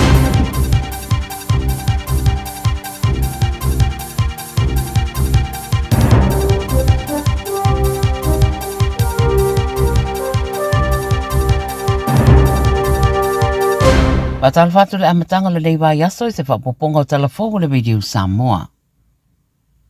E momo atu se ripoti le tamai o le taua i Iran, e le o iei lava se whailo o le ono mai o le taua i Iran i se teimi wawe, whai mai ripoti au pito le tamai le lona se fulu ono ho i le nei o aso o lea taua, wa whailoa Israelu le CNN o loo fuafua, ai titi mai pe toi tolu nisi vai aso la lato campaign o loo whaasolo, ma le whaitau wafe o nisi o taula inga o loo tutoe o loo anga i aia lato ngā yoinga.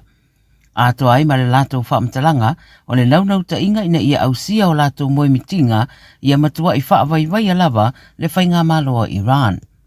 Mo whailo fo i sui o le whainga maloa Trump, pe ama le toe tolu vai aso mai a le taua, ai le isauni Trump e whaia se marienga ma Iran o na ele o le leia ia ingolo iai le teminei. Whailo fo i Trump i le lava li poti tālo sia, ia whaamatu wane Saina, Farani, Japani, Korei Saute, ma le UK, ma isi, ia ni waa tau i le Strait of Hormuz, ina ia whaatanga ai le anga iane whasaunga le mu, o waa i lea whaaitu, ma ia whaasaunga le mu inai no fuanga.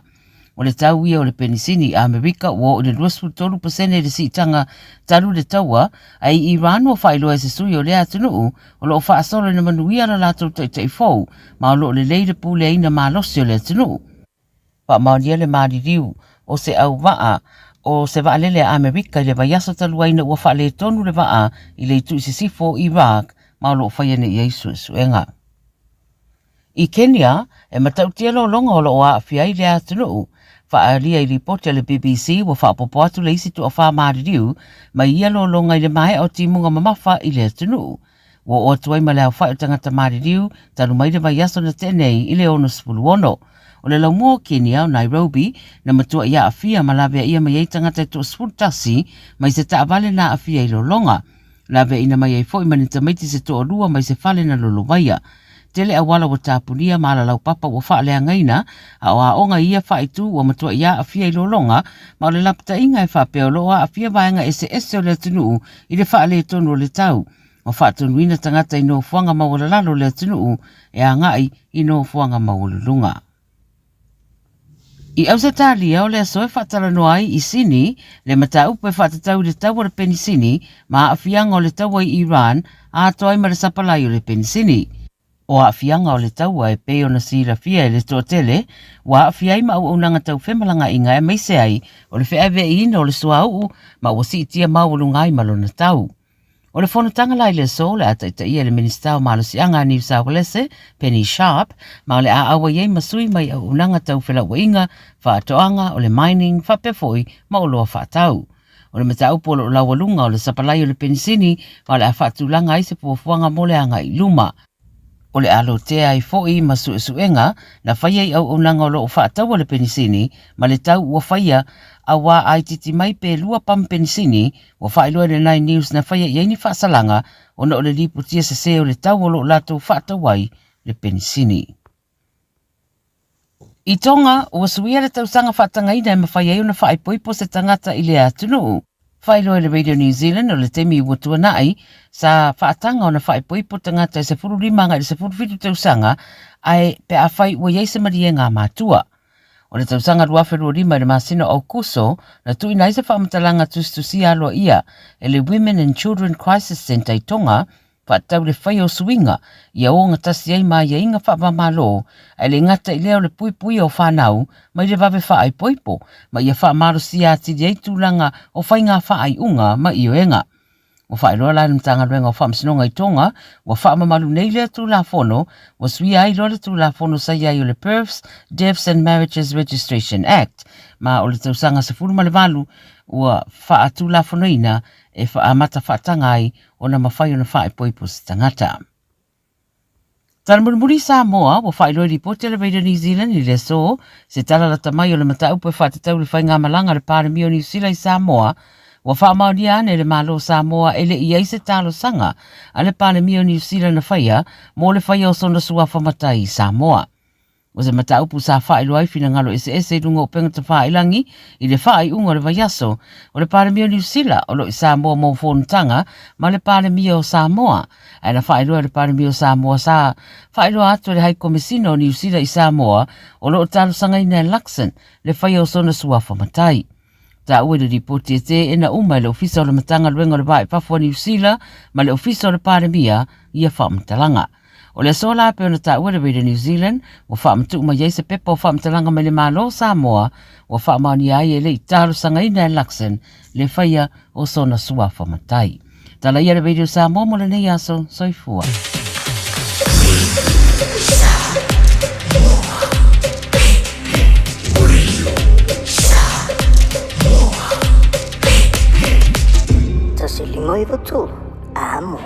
O e si la fia me e whaatino e mawhaiona e umi ai so fale motu le lumanai. A whai fo i o so fale motu, o e si la fia me whaiona whaatino ni isi o fuafuanga e whaonga aile equity o lo fale. A wane e misiere por kalame o le malu I fale, ia fiafi o soruru taitasi le se fulu e te aile whaa. O le a e si la fia ai au wala e mawhaiona e umi se fale motu le lumanai, ma au wala e whaonga aile equity o lo fale motu, e whaata wai se isi o fale, le por kalame o le malu I fale, ia fiafi o sorulu vai aso taitasi se fulu e te aile whaa. O lea o te tala ina nei whaata luanga mo fuafuanga whaalatau sanga, are pūlenga anu wa au kilani. Mai mātou te mo mia so manatu whaalia. Ia mautinoa ai, o lo mātou wia ala sao. Anga ia nei le akhavyosay.co.nz/our plan. E whai loma yeso finangalo, ai le iau lia le aso lua I Vaumati. Tamaki Turkey, all together, Auckland. O le porokala me o le ngā ngaifo whaiva malei a taua savea I lunga o le Radio Samoa. Ua mawhai o na awi nātu ona o le fesosori mai o le Pacific Specialist Healthcare. Ma le tonga fitia o le ngase ngase o le fatu. Ma le ngase ngase o le kanesa I whale ma I lua I Nandi Masuva. I le atunu o fiti. Asia siane I le upenga ta whailangi. Pacific Specialist Healthcare. psh.com.fj.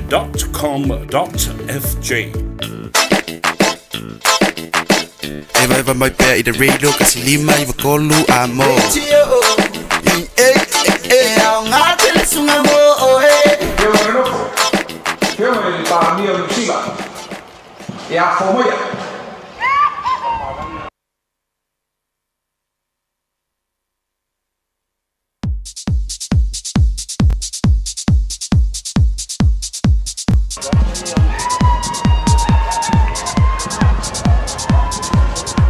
The Right Honourable Prime Minister of New Zealand will be crowned, bestowed with the chiefly title, is now making his way to the field, led by the daughter of the Chief of Apia, Fiona Elitino, and the ladies from Apia, Mineula, also flanked by the orators from New Zealand, accompanying the Prime Minister, and so far, Yamusu, much tangata malona ainga e whapea fōi koe o le whianga o le whanga wale whale atua e whapea fōi maleli mau o whale polu whapea fōi le tulenga e whamatuainu koe ia wala ngā kukua e whianga i tui atua ano tui atua maisukoi o le whaututanga i a Terry Fluffy Fai mani mai. O Fiona Elitino, e whapea fōi pai o Mineula. Nome, o wasi lo mai se sa pare via. Fai mani mai Elitino, o le lea. Pai o le Fiona Elitino, o le Clau, e whaletolu ma le pai le melepa. ole lea ma walunga le malai nei ia meise o le tupua ia wā le whanof tupu o le whionga i le Palmia o le Maro New Zealand.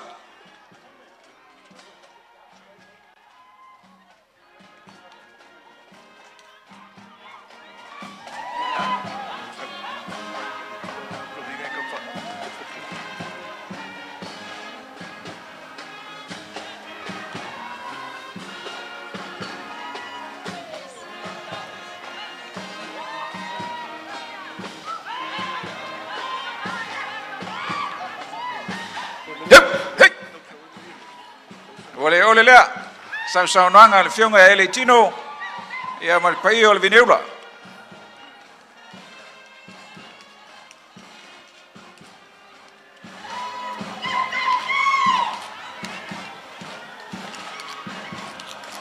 Daughter of High Chief of Apia, Eli Tino, is leading the escort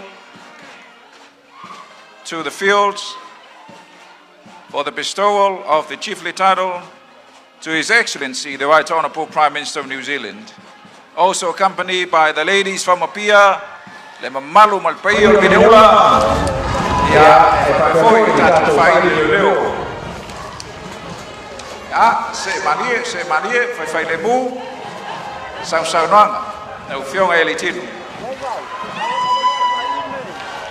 And also the Prime Minister of the Independent State of Samoa, Honourable Aoauli le Malitua, and his good lady Whionga, Tauanu Whainga, also accompanying the Honourable Prime Minister of New Zealand.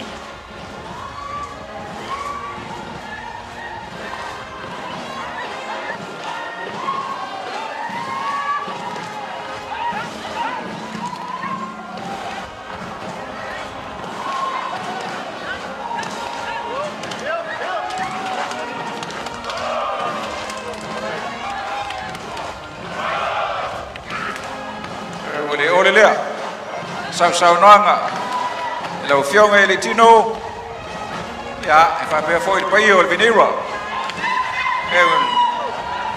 Pai ia lo sina ma, foi falo i sal valasi, ma lo whaftai i whaea.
Aftai lau whionga e le tino.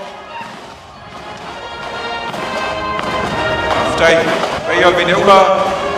Ia, foi. Ala sima foi fana sa plasi, aftai tete.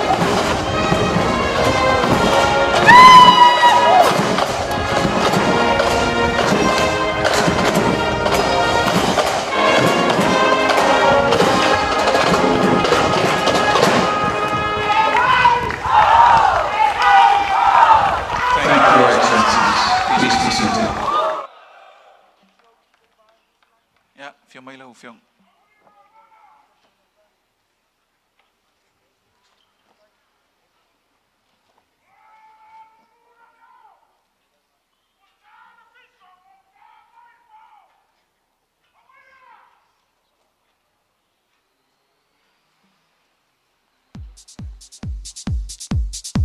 Phô mấy lì Malu sa whainga le whioanga o pia. Ia, nā sina minutia wasta tu tala whawhiloi. Ia, o na tā pāleo tu lea te tāit pa ia I whawhengainga. Ia, wāla tātu sauninga. Ia, whio mai ale. Ia, sa whainga.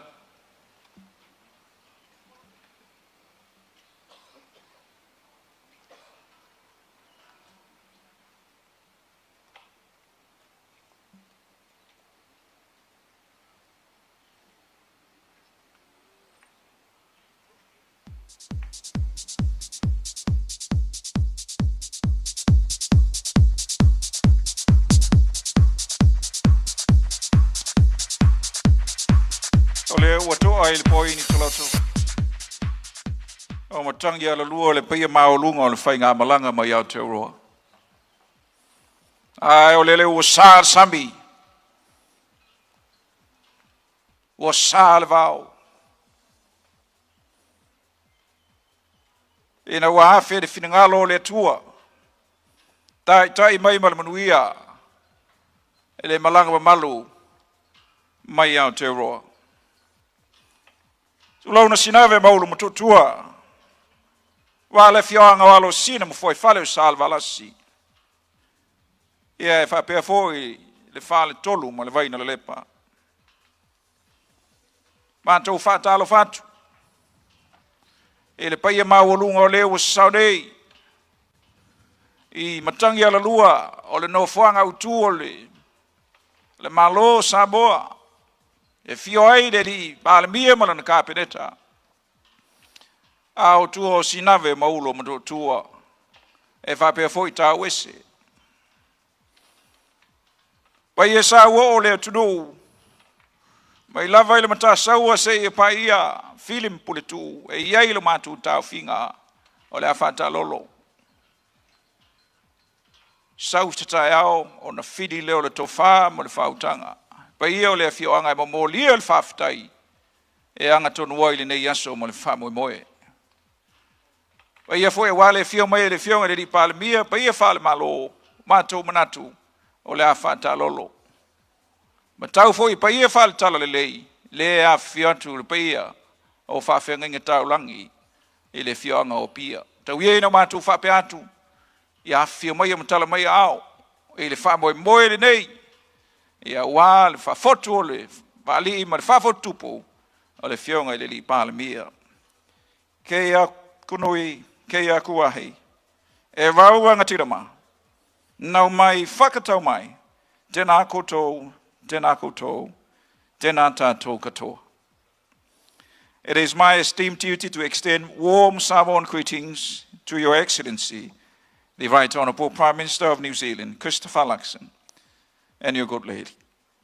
Honourable Ministers and your esteemed delegation, Talo Falava, and welcome to this auspicious cultural ceremony for the bestowal of the chiefly title to you, Mr. Prime Minister, by the village of Apia, whom by virtue of our traditions, these crowns belong to.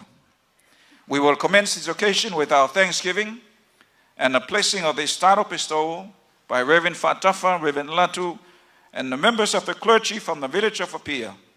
This will be followed by the cultural formalities for the bestowal of the title and the other ceremony. At the conclusion of the bestowal, a traditional presentation of the Sua Fatamali in honor of your visit to our shores, Honourable Prime Minister of New Zealand, to be led by the orators of the village of Apia. May I now invite Reverend Fatafa and Latu to lead us in our service.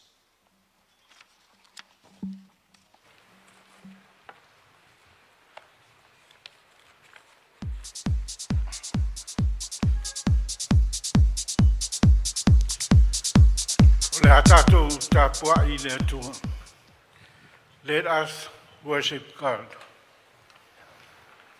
Our help is in the name of the Lord. The Lord hath done great things for us, whereof we are glad. O give thanks unto the Lord, for he is good, for his mercy endureth forever. Amen. Let us sing to the praise of God Hymn number 180 from the Congregational Christian Church of Samoa, hymn book. Se laugal sfulul pese o le atatu pese ai. Elelei mea umaia, Yesu akatasi maia o te filemu, so se lanu ena ule no umatai, o te loto atu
and a short meditation from the Word of God.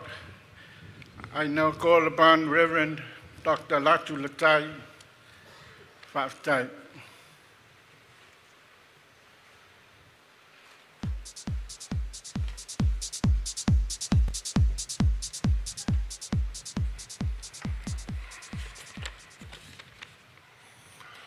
Let us hear the word of God. Our Bible reading for today's occasion is taken from the book of Ceremonial, chapter 29, verses 10 to 14. And I will attempt to read verse 14. Let us hear the word of God. I will let you find me, says the Lord. And I will gather you from all the nations and all the places where I have driven you, says the Lord. And I will bring you back to the place from which I sent you into exile. May God's blessing upon the reading of his holy word. And unto him be all honor and glory. We follow the International Bible Readers Association lectionary, or Tusi Faita Waso. And for 2 weeks now, Bible readers around the world have been asked to reflect and to meditate upon the theme of exile and home. Fa'aunu'ua male'ainga. The importance of home. In thinking about many in the world today who are without homes, people who have been displaced, forced to leave their homes due to wars, conflicts, persecution, economic hardship, natural disasters, and political instability. We think of many refugees, families trying to cross borders in search of security and safety for a better life. People displaced because of the many existential threats that are affecting our world. And we also reflect on how increasingly the search for home is faced with resistance based on fear, intolerance, and the lack of humanity. But today's reading from Isaiah reminds us of a God who cares for the homeless, who cares for those suffering in exile, and the promise that one day he will return them to their homes. This morning, on this auspicious and special occasion, reminds us of our forefathers and our foremothers who left our homes, our islands, in search of better opportunities in Aotearoa and in other foreign places. And now, Aotearoa has become our second home, and Auckland, our biggest city, and the All Blacks, our second national rugby team. And so history has brought us to this moment. It wasn't always smooth sailing. There were times when we didn't feel at home. But this morning, with the bestowal of this chiefly title on your Honourable Prime Minister Christopher Luxon, it's a celebration of the special friendship our countries have forged over these many years. And as we think of all the people displaced, homeless, in exile, in search of a home, in an increasingly volatile world, we give thanks to God for the gift of sharing, not just of our homes, but of our values, our cultures, and our traditions that we witness here today. May God bless you, your Honourable Prime Minister, Lauafionga Toisinave Maulu Matotua. May God bless the people of New Zealand, and may God bless our leaders and the people of Samoa. And in the name of the Father, and the Son, and of the Holy Spirit, Amen.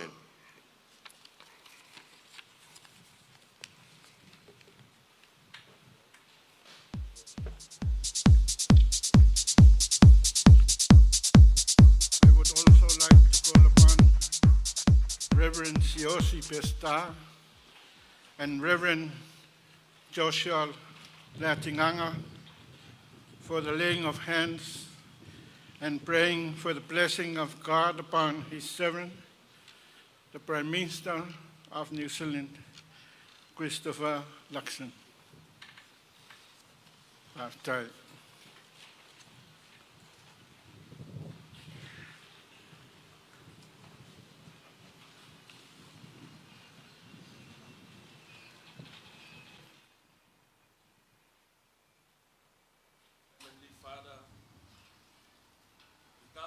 before your presence and the throne of mercy and praise, to uplift it, His Highness, Honorable Christopher Luxon.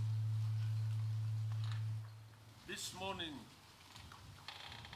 whom we will bestow the High Chief title of Tui Sinave Maulu Mototua this morning.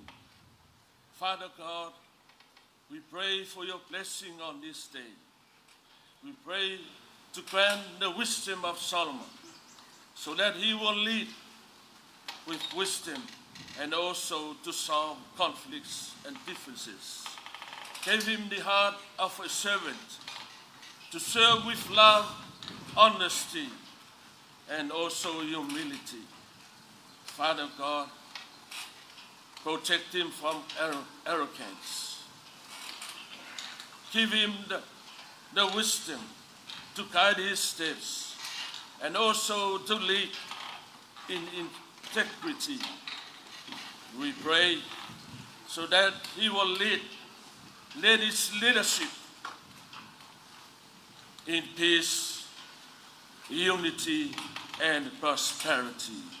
We give you all the glory and honor to you, God the Father, God the Son, God the Holy Spirit. In your name, Jesus, we pray. Amen. Amen. Thank you.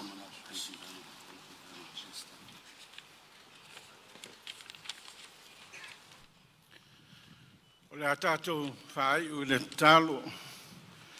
talo whamanuia. Let us pray.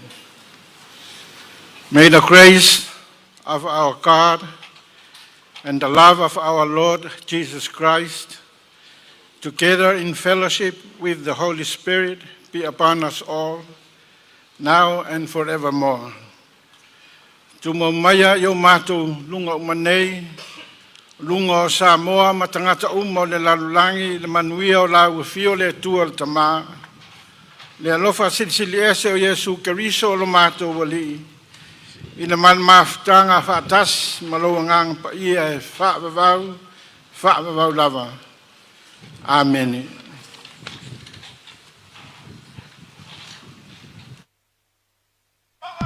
Ke kea! Maoreva wa umo ka penga fa finga ko anga la fainga luenga ko kofi le kua.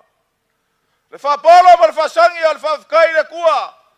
Ka ko ke vi e lo nga lofa ma lo nga le lei. Wa kala mai le langi le mamalo le kua wa fa di foi.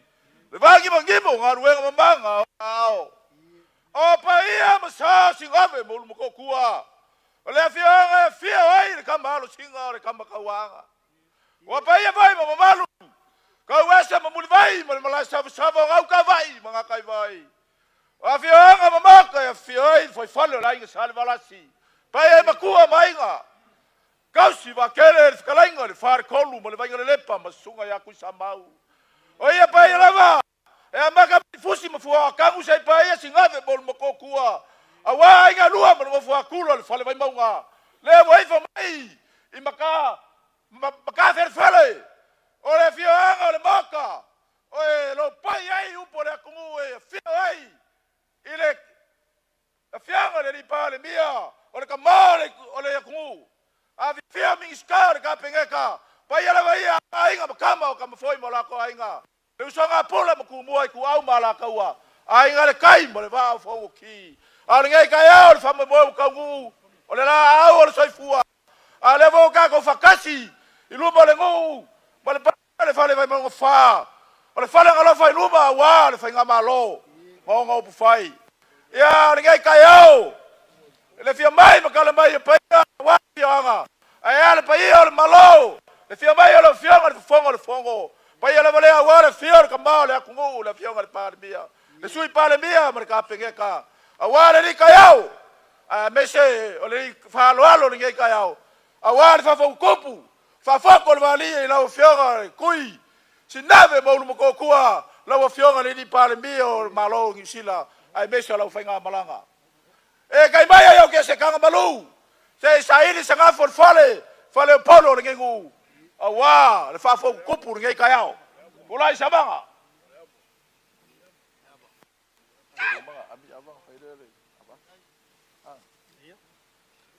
Lauli. Ami la vaipu. Wa la fianga. Le kai le malo le kamao le ku le fianga le palmia. Le fianga le Aoauli le mare koa. Fa ma kusenga.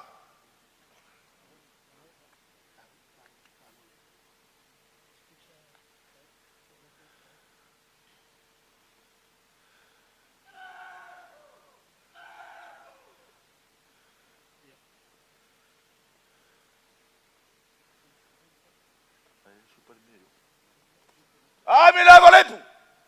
Le fianga sui palmia. Le fianga ya kolupe. Fui mono.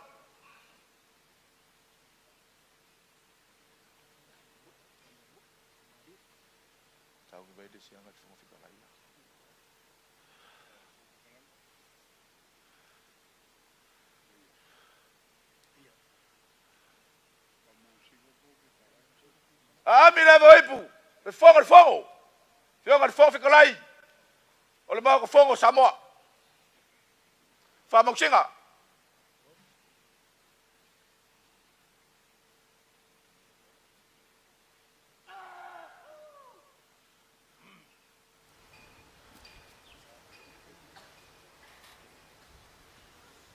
Mi le voi pu. Fionga le mokua ya ale. Wa le faleongo la kinganga mar ku kaulo sanganga faleaka malo ngafa. Kama makua ole moka. Fionga le biska.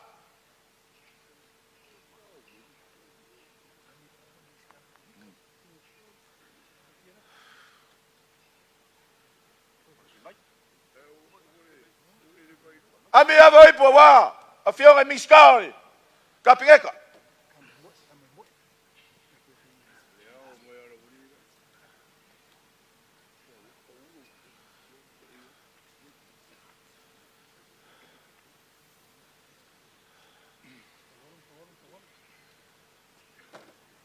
Sawi nga kere vave ka wese mbuni vai ami ava oipo wa ka power ka kongu.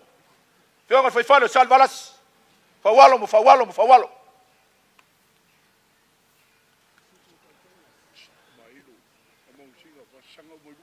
Alfa kasia.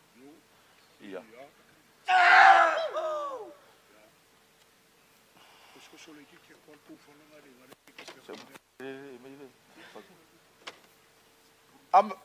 Aval farkot.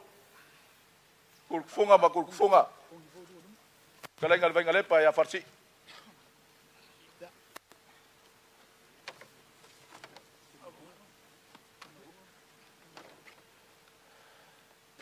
Amila pipore.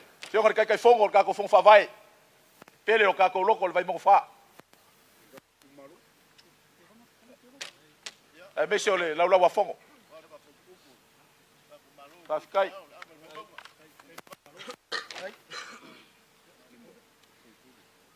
Amira voleipu. Falanga, la foi luma le malo, gamal malo. Fionga le fai pole, kalenga ya lima.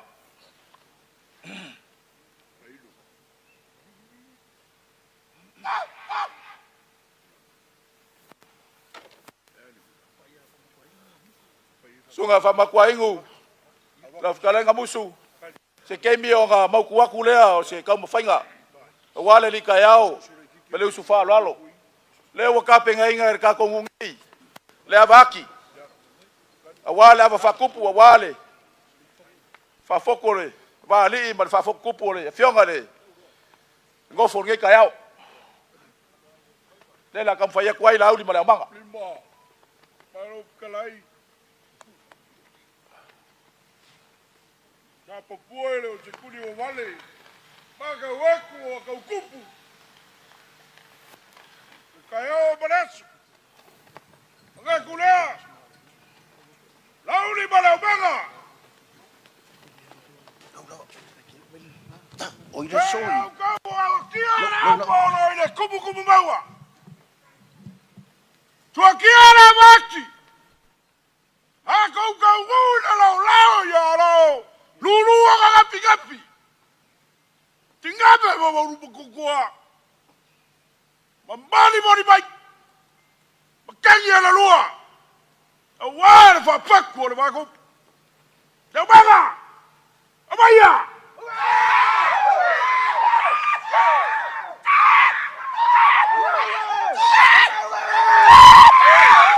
Yo.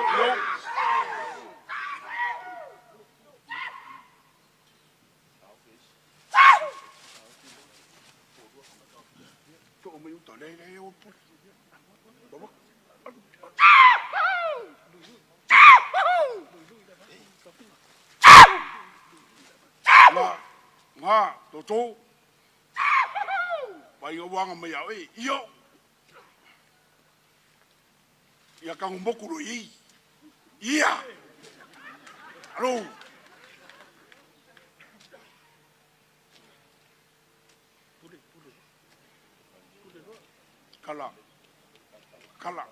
Kala. Kikia. Kala. Ya. Mai kurunga kama ya. Ya. Si mai kuala u.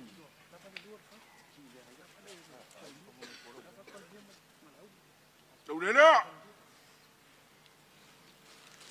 Kamu kuasi. Kamu.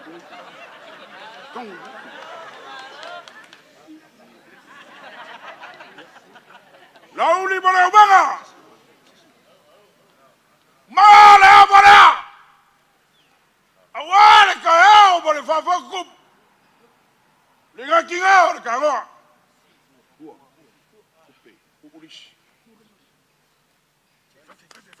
Yoi. Kala la kajira. Abaragapo. Lawa piaga. Koyo tigabe bauru bukagua. Kawao le show. Kopi. Kala jira kajira. Lawa piaga ni pale mio le balo chama.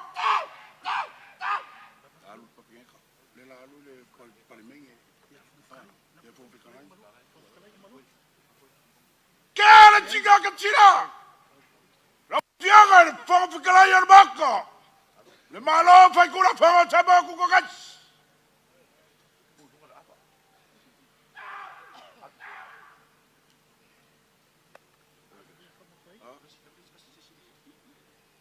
Kamu di sini. Iya.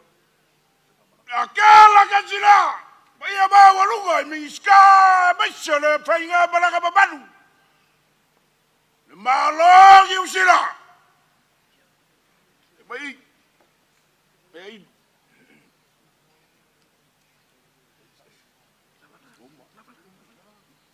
Timba. Lalu mau kuaku. Pamoy le so.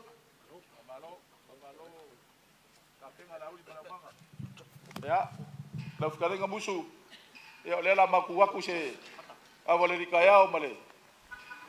Fa mo ringe yaso. Fa fo kupo le fionga le. Bal bia. Do nga ya kuisi ngabe mo ulu ko kuwa. Fa ui ole fa mo le. Fa lo lo kala le. Fa ui o fa mo le si abe fa lo lo kala le. Ya, le uanga i o fa mo. Fa u mai. Le u le. Ah, ai.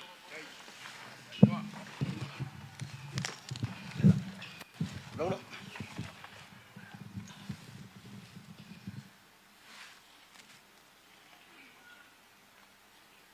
Ua longo ese. Ai longo whekelainga ese fau ilu kāku kai au e peo li ngā ipua ko malakai mai ke kausa. Inga wawala au whaakasi le ngā ipua whau walo le ngā i ke kausa. E leo se kaua o lupe vao e peo le ngā ipua se umangukafa ngai ke kausa. Aua mangu whaifo mai langi le ngā ipua kupuola ngai ke kausa. A fesili pe ai sea. Leo mai au masi la au makukofi fonga e peo le ngā ipua lau kapa au kausa. Mga kulea au mai maanga vanga pa ie whai mafolasanga sumako upu. A wale kai au maleasu. Kulonga ia le kupua mal malai. Kulonga ia singave maulu mkokua. Kulonga ia le likayau malusu whaaloalo. Le likayau mai o lau fionga. Ile foi fale o sal valas. Au se e kai poi foi alo singa. Au se usu whaaloalo foi ile whaale kolu mal vainga lepa. Soia kuli mavave a wale e kai poi. Ma le likayau le fionga le kai o le maloku kokasi o Samoa. Le lau ao e angei malai filongia lau sunga i le lauli o le mali e koa. Au se li ka eo foi, ale ngō farming ska, ai mai se foi o le lavelo le kalalea. Wal pa ia ma walungo le whainga malo Samoa, o lele foi e whawai lolo. Leo lo se eile ngō foi le kungu i lau fionga le whonga whakalai. I lau kau kalanga a koa. Kulaunga ia, kulaunga ka eo maleasu. Ava, lengo upo e whai au lau whangua. E kāle liu ai lilia a whisiri pe ai sea. e whainga ka le la au le whai mai Aoauli e kala le ngafa. A umia sa ili le pongai. A iei le whakau waa. O le au le au kala kala inga le fue lave lave. A waa le kala anga o le la au lea. Ma fue sea e le au wa o le wha le koru ma le wainga lepa. E le au wa o le kala lea. O lo ua ka ui ei upo Samoa. Kau ai ngau sula. Pai mai o avo ipu. A le ava haki le sa le pai malai. Avo le vele velenga, avo sele selenga, avo le wha ele leama. Mangaku le maa FC. Se o ava ngaki, o ava ngawhala, o ava ngafsi kai, o ava ngasasa, o ava kupu, o ava papa, o ava ngamoengai, ava ngkofa. Ava ngawha ngā sua wale ngā luenga le kua. Ava sa wha pele pele a waku mua mpule. Ava sa wha polo polo. Ava ngasaili, ava ngakeu, ava ngafili wa ako le so. Ongo lea, lau kou wha e le wha fokukupu. Ma le wha foku le maali. Le wha ngofo le fionga. Ya kui singave mauru mko kua. Se wha alo alo i ngā maulunga. Ua malie ai ma le lau kua. Ua malie ai ma le whanga i laua. Malie e ua longo, malie ma le pa uso, malie le papo le wha kolo ngā kama, malie. Malie le papa i sau, le papa i ngala. Malie ma le marco masanga yung kafu malebo le kangaloa o po yung malio le fal selau. Malie le whanga i fo, malie le whanga i le lau. Ongo lea. Loko wha e kala lea. Fio mai le fionga i palmia, ma lo New Zealand, au le wha ngofo foi. E ka poa i le pai o le whai ngā malanga i on kulanga wha lupe, au se wha malunga foi le sunga le wha whengainga. Ya, si tai. Mga kulea, e kai maia. Pai le kala lea, a walo singa ma whai whale o sa alvalasi. Ka poa inga mamalu le pai o le whai ngā malo, ka poa i maia se o lili wange wha mamsinga lo kou wha lo alo umaulunga. Sila lo fi mai lo fionga le fa ngofo. La fionga le li pa le mia. O le malo New Zealand kui singabe maulu ko kua. As ka ngai mala malama foi le ngofo minska. Ma malu le fainga malanga yon kulanga kofi ma kulanga fa lupe. Ka kala le ava. Avo le li kaya ma avo le usfa lo alo. Ali kaya ma yai le fionga le li pa le mia. A mai se foi le malio lasi. O le kala le wal fainga malo Samoa. Ali kaya ma yai. Pai e kapau ia wa alo singa ma foi fale o sal valas.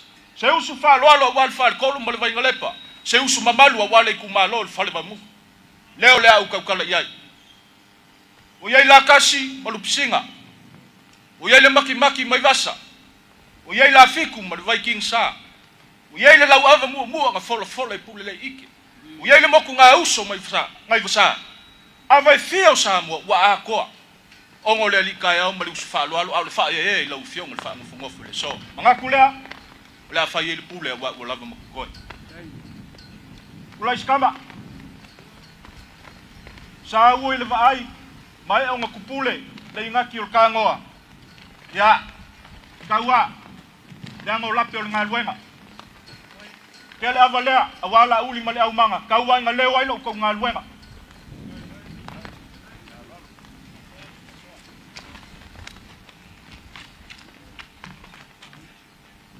mua me mka usa le ava le langi kel ku ngase le wale avalipu sungale kai usanginga kai po inga le ufainga luenga lo kai mau fungu ngai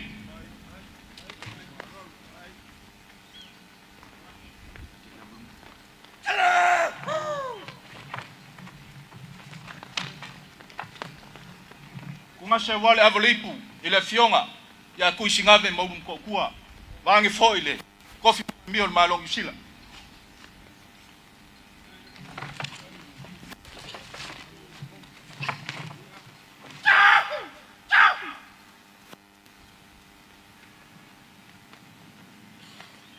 le alofa ma le fa ka wolofa le fa lo alo le kai mai o kai o malo ka ku malo ku ko kasi Samoa ya la usunga la uli mali ko avolipu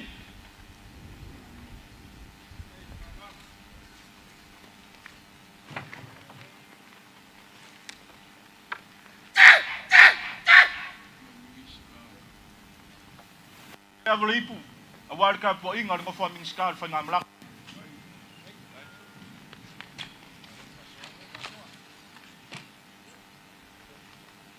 avolipu Wal ka po inga ka pa o lele o e mai le fionga ia sa vai.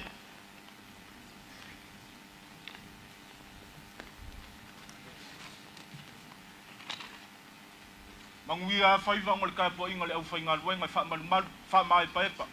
Le sunga fa fenga inga le mai wal fainga mlang.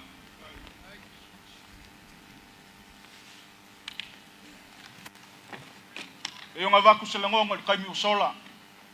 Le ma mai ma ku mai kau mal va ai le o lo se e ling fo le ku lo fiong le fong fklai avolipu wale mai o lo fiong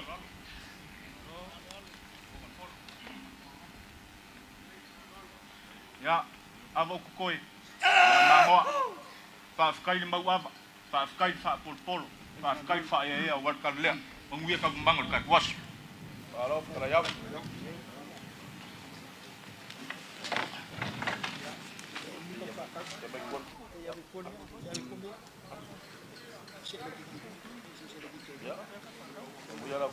Yeah.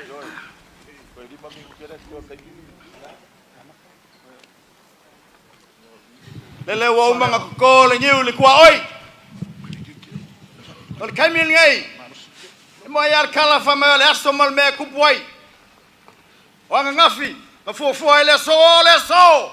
E fo ya ka ya mal lumangai. O malo lua, Aotearoa. Male malo tu to tasio Samoa. Ol coming ei. Se o kapai. Ir kabuinga. Al fal vai maunga. Mal fal sanganga. Le o kabuai mai mo ka malawa. Ila la ka fa manguyanga. Ongol fa ka o e. Wa ya la ko ngi al ngai kain. Bon ngai ko la raso. Moska ko ubu.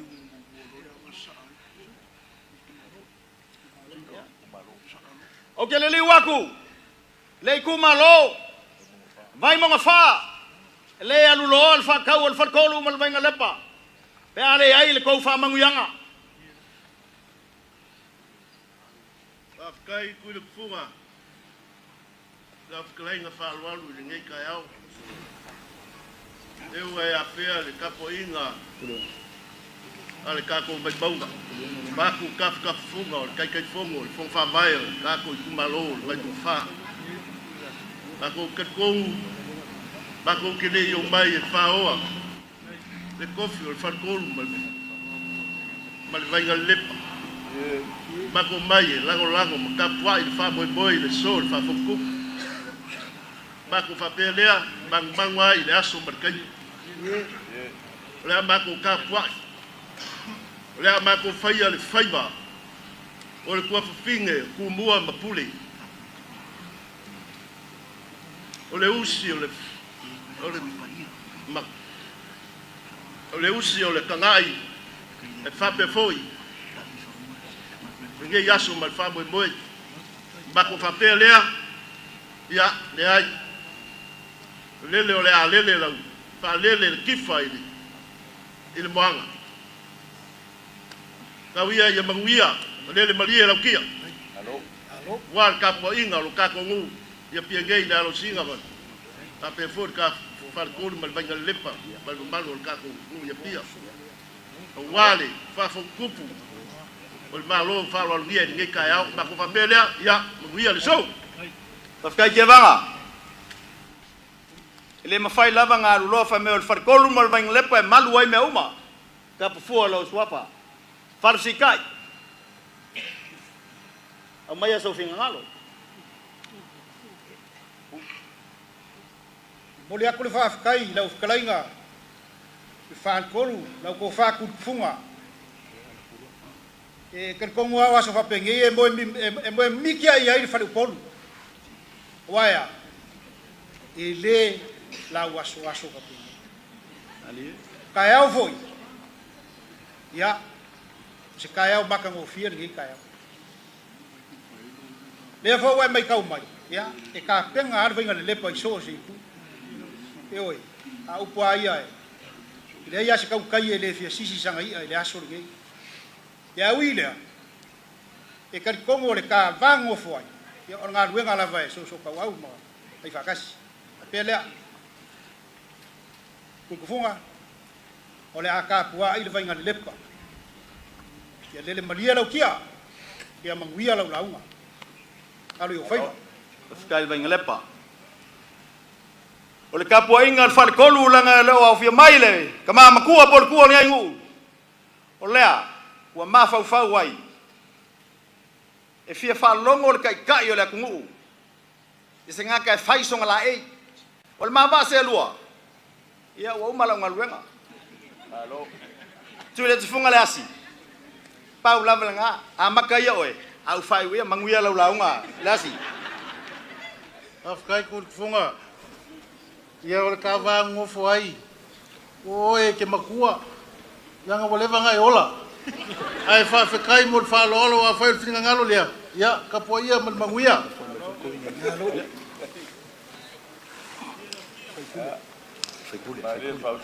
Ya. Ai le i yalu lole makosa.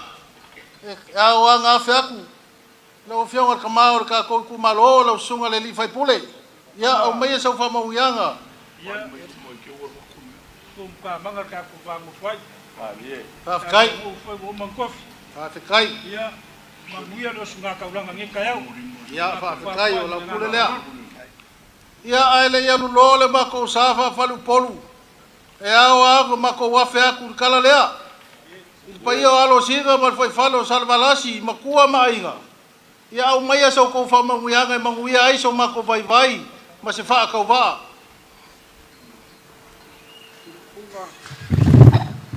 Wala.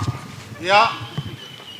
A koe fa popo klongi simi nguke le umaku sa fa nge val makua mal kanga. Alo yo faiva. Manguia lau. Pakai, ia o loko pule lea, ka pua ia mal manguia.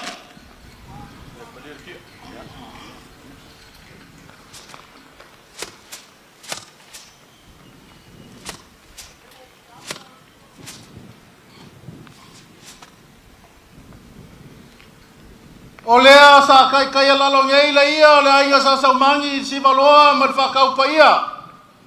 Awa se o si kaulanga, o le ngei kai au mal wha moe. O lea la walu suanga le bakele. Wakasi whafkinga o le anga o kurku funga. O lea whaia se whawhekai o wali ei kai au. O lea ua maka fele malale lei si ngave maulo mako kua i le ngei kai au. A ua apikia, le afio anga o alo singa, ma le whaifale o sale valasi. Ua apikia foi le malae. Ile paia man mamalu fa vao malo le fio mai o la fionga le li pale mio le malo ngisila ai ale paia o la au malanga ele ka wilo a ka vai nga sa folau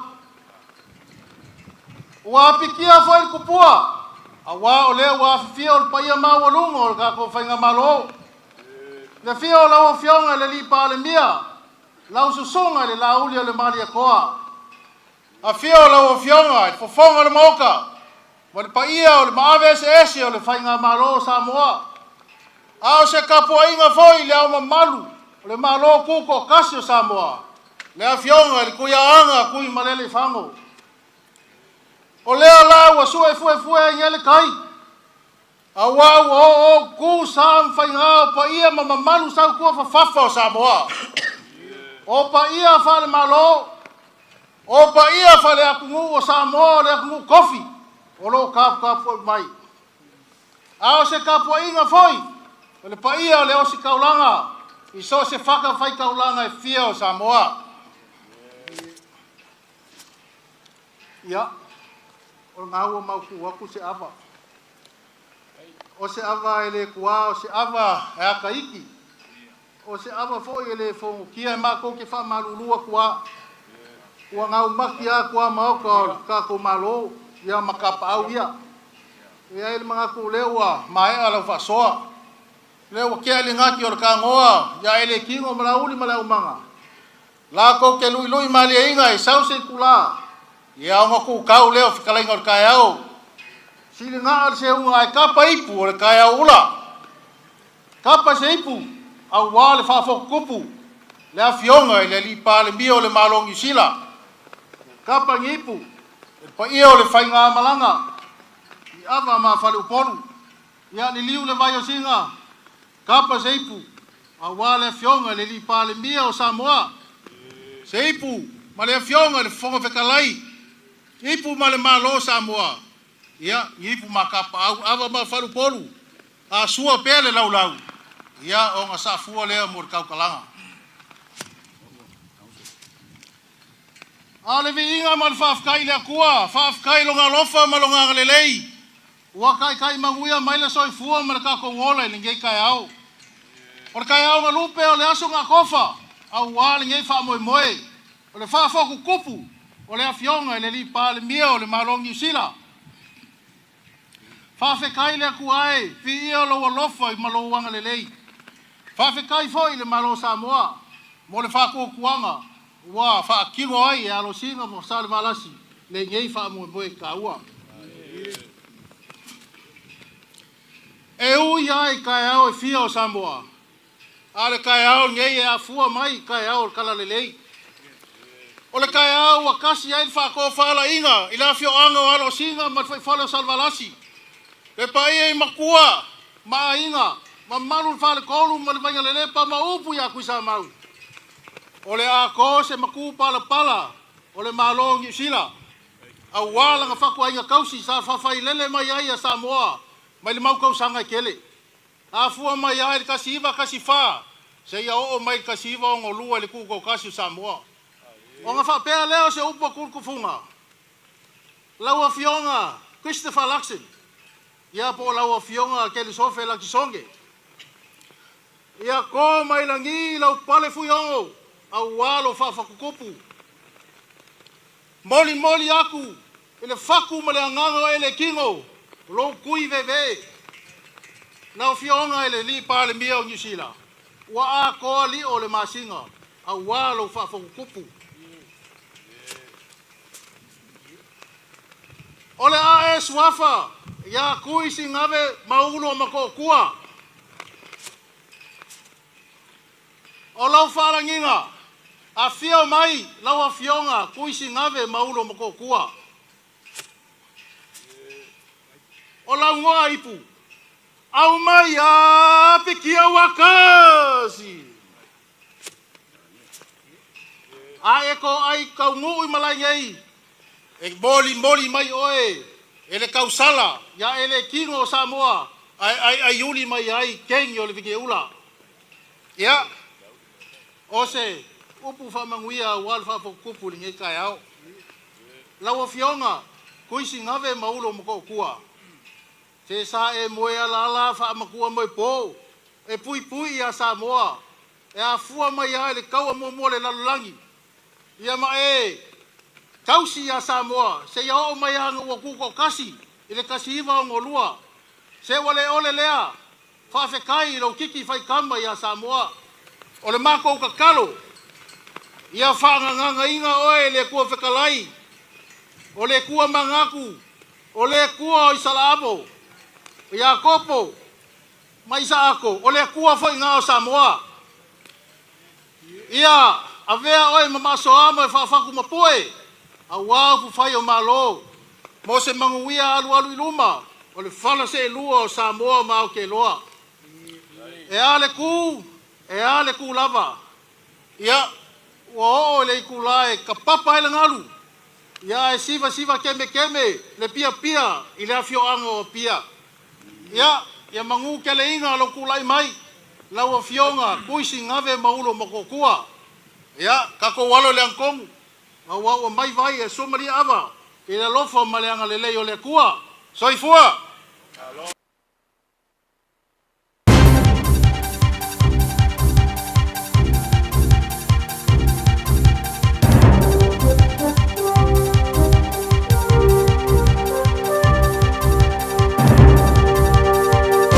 In this update, the acting Prime Minister is not completely ruling out New Zealand sending support to the Strait of Hormuz, but says we haven't been asked. The US President Donald Trump's urging other nations to send ships, with blockage of the route sending oil prices spiking globally. Iran's retaliated to the 3-week bombardment by the US and Israel with strikes on surrounding countries and by stopping passage of the strait. Dubai's airport temporarily closed today after a nearby hit. David Seymour says Cabinet would have to consider any request. Well, there's always a possibility. Remember, Helen Clark, who's been a critic of this action, actually did send a frigate during the early 2000s. Electric vehicle brand BYD New Zealand reported sales surged on Saturday, equivalent to selling a car every 6 minutes. It sold 80 vehicles during trading hours. General Manager Warren Wilmot says soaring petrol prices are pushing people to reconsider driving costs. He says some colours and models are already sold out for the next month or two, but BYD will lift its June shipment to meet demand across winter. And business as usual for Warbirds over Wanaka this Easter, despite concerns over spiking jet fuel prices and fears of shortages. The air show plans to showcase overseas aircraft, including 2 US F-22 Raptor fighter jets. General Manager Ed Taylor says they're certain the jets will make it here. We're aware of the situation that's happening and we're monitoring it on a daily basis. At this stage, we're very much all go. Police have charged 2 men with murder and being party to murder over the killing of Gisborne man Bill Mangi in September.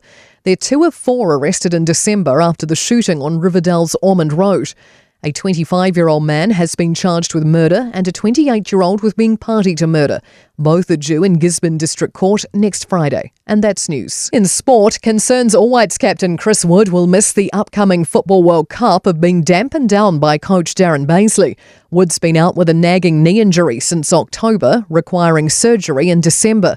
Baisley says the Nottingham Forest striker told him he's close to a club return. He's still confident that he'll be back April, just after the window, back playing for Forest. He's not thinking that the World Cup's a doubt at all. I think he's going to be fine. Reigning Formula One champions McLaren are unhappy with engine supplier Mercedes for continuing glitches with their power unit. Both Lando Norris and Oscar Piastri failed to start the Chinese Grand Prix yesterday due to electrical issues in the warm-up laps. And McLaren's pressing Mercedes for answers, especially as the Mercedes team started the season without issues, securing 1-2 finishes at the opening events. And that's sport. I'm Scarlett Swetanovic.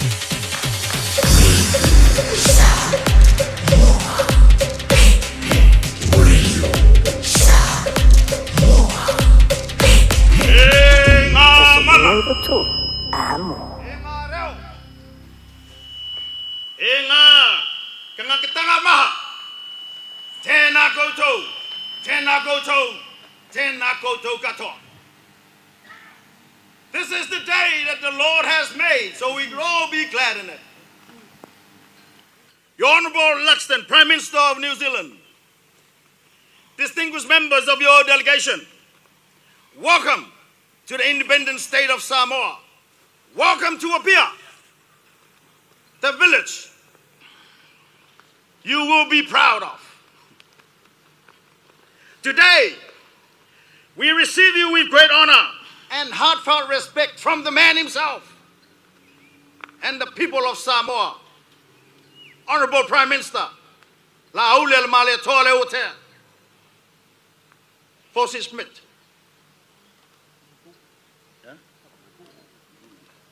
This relationship between Samoa and New Zealand is now new. It is a relationship shaped by history, strengthened through partnership, and bound together by family ties and shared communities. Many Samoans live and serve in New Zealand. Many New Zealanders live and work in Samoa. Our connection is therefore not only diplomatic, it is deeply personal. Respect in Samoan culture, the ceremony represents respect, peace, and the formal acknowledgement of an honored guest. It is more than the sharing of traditional drink. It is a sacred culture practice that symbolizes hospitality. Truly, in the commitment, uphold harmonious relationship. When the other cup is presented, it signifies that you are formally welcome. Honorable Prime Minister Luxton, we receive you and your delegation with great honor. May the bond between our nations continue to grow in trust, cooperation, and enduring relationship. We trust our visa request for all the Pacific Islands and granted upon faith from your administration. Tui sinabe, maulu matotua, this is your time. Manuia lo tu lai mai. In other words, water is bitter and ava is sweeter. In the name of the Lord, amen.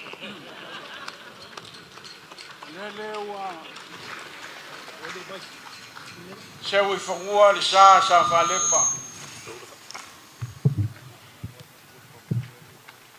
O le whakaukainga le kaukaima kapala wa vasi. Ma o leo ko angei Fofogamua. Ma ua mapu aku I longa si inga. Ma lof kalai whaloalo. E inga ngei le a koa kanga o le kakusiva. Ia o ngā whaika winga le o le whainga malanga. O le foi se manga koe umi se kala. Langa o laia la mai le ngofo le mea paolo ai mama I ai kākou I le la. Ai o singa mi nguke a. Sei sila fai foi le whainga malanga. Ia o ngā whea ku leo le ua umanga whail kākou launga.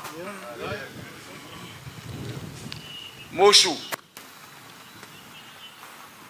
E le whapea a makua ska ngaka o ngā whalo loko le isonga manga. Le anga o le whilinga le malongu usila. Ngā kukusa le whilinga o ka ua. E le ese se whilinga wao. Au le ua o iloa. E ke iloa whaalo alo le kangaka makua. O le ua umanga whaile kākou launga o le kai au. Ai ngā o singa whao popo ai singa lua se kongi. Ia o ngā alo le ileang kongi. Ai kakawanga ofisili aku. Nge ike ua lili wako e whaise kala. Ai le olo finga ngalo lea malau whauka. Ka ua e kasi alo ka wa. Langa o lufi malonga whale akua le au mai al malanga. Whenmeo I eil whauka. O aso nge ua kakala mea alua fo ia mea nge le ia se meo iai. Ia alofa ko inga maka ngā pesi ke ufungala au pe ale isanga me whai nge le so. Ali. So pa u lufi. Kai wa ape mai rusa. Ia le nganga maulunga e. O ngau pa u su. Kau I kulang o le loko I fale whaafale akua. Ia o le kau e apo I ua au, ka kua I fale akua e ku wha maa kila I le lau ngai ngai. O whai kau fu I seisi ku o le maunga o ko inga. E a fua mai maunga manguia le kau. Kilo la I le lau au sing singa. Mai se fu I le ka po inga le, au whai ngā rue ngā le, o I e maunga I maunga. Ke lo le aso le nge. Ia a va pe o ke alo e whaise kākala. Ua kau lua I le kunga le saufa inga le. Ye. Au ke kalikong. Ia, walanga kau makala wheu. Ia, o le kalifua kau. Ia, ki o le kama vange, sungu po uu, filofi. Tenka o le kumua, me la lea. Na uwalo I whai o le whepoma u ka pua. E ke le manguia I saukala. Au ke kakalu. Le leo I le kua. Whanganga inga lo fonga. Ia, wal ka kukaulango le ausi. O mamanga. Le ka pua I musu. Le ngang whalualo. Kai musu. E ui ai ngō loa ke la kiki. Ai ke le lo whak. Ke I loa kau silva. Pa wale al meo ke ai. Pe a whai ke le o whaase e al ko inga. Ai sa wia I ngā kāpuai. Ai o le au kau mwhai e whai se kākana. Ai au mai lau launga. O ke whaonga inga. Ai fue.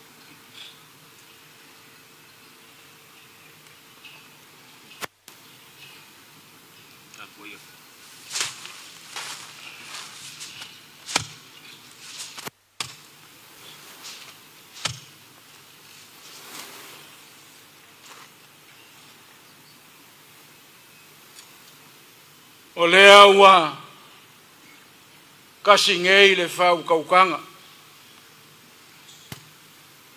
E ui ai ngā ua le whesilingia le ngofu. I au ki karikongu o langa ko wha lea ua maa whakingo. Whingangalo kaleinga I a musu o ainga o kumua Ainga o kupu. Ya le afai al ko inga. Fa le anga ko inga le kai au manu mane aso o maulunga. O le kana lava e fai le kua mao le kongu mai pea. Wa e kongi se seunga langa kila wa papulo le kua lima. E wa malo fai. Wa e fe kalai a wa le malu kawe o le kia lea wa malu ia. Wa Samoa lea wa kiki kongoa. Isingave maulu mokokua. Aya makangi ya lua. O le ngofoanga ku kongu o le malo ku o kasi o Samoa. Ku le kufunga le kua. Maea foi o ngai kapenga fafo mafale. Wapa ia o le malo. Wale pa ia o Samoa. Ayari pa ia o le afioanga. Ko le kufunga. O le akase e lua i lo sa. Pa wa o lea. O lau whakupu ma lau whakamari. O lau kali nu mawhare a wale a whio mai. Le fionga le li pa le mia o le malongu sila. Pa ia o le whainga malanga i fionga mingi ska.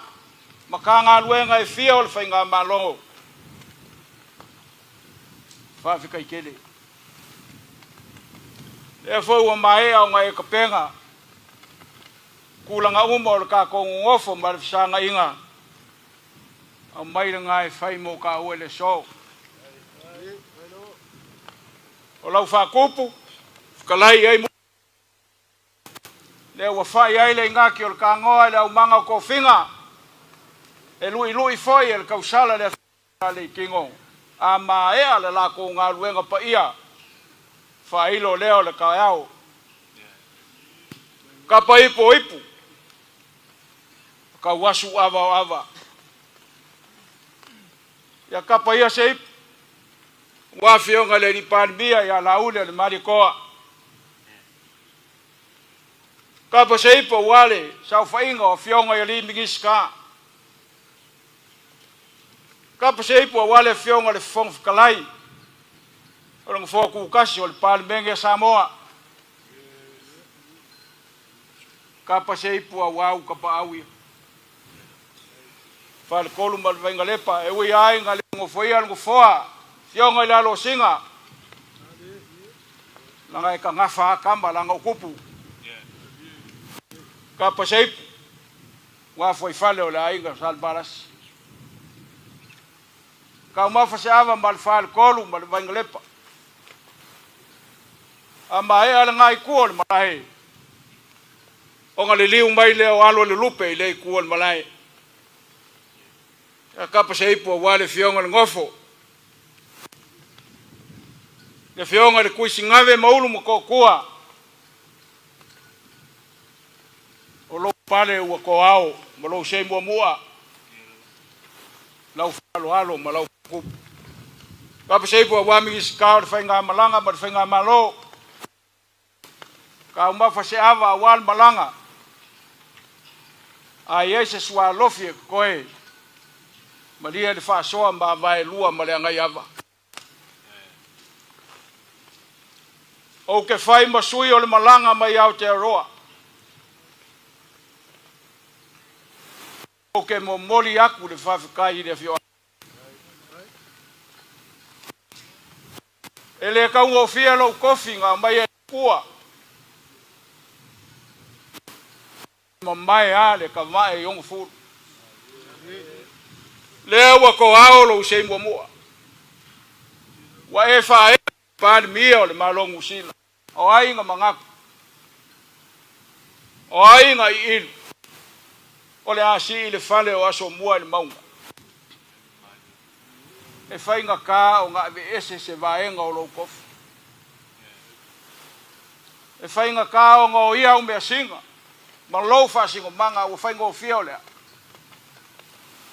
E ke māsangi le whai mea siri a wale a kua. Mongi ane whai kaua na ngā kai whale,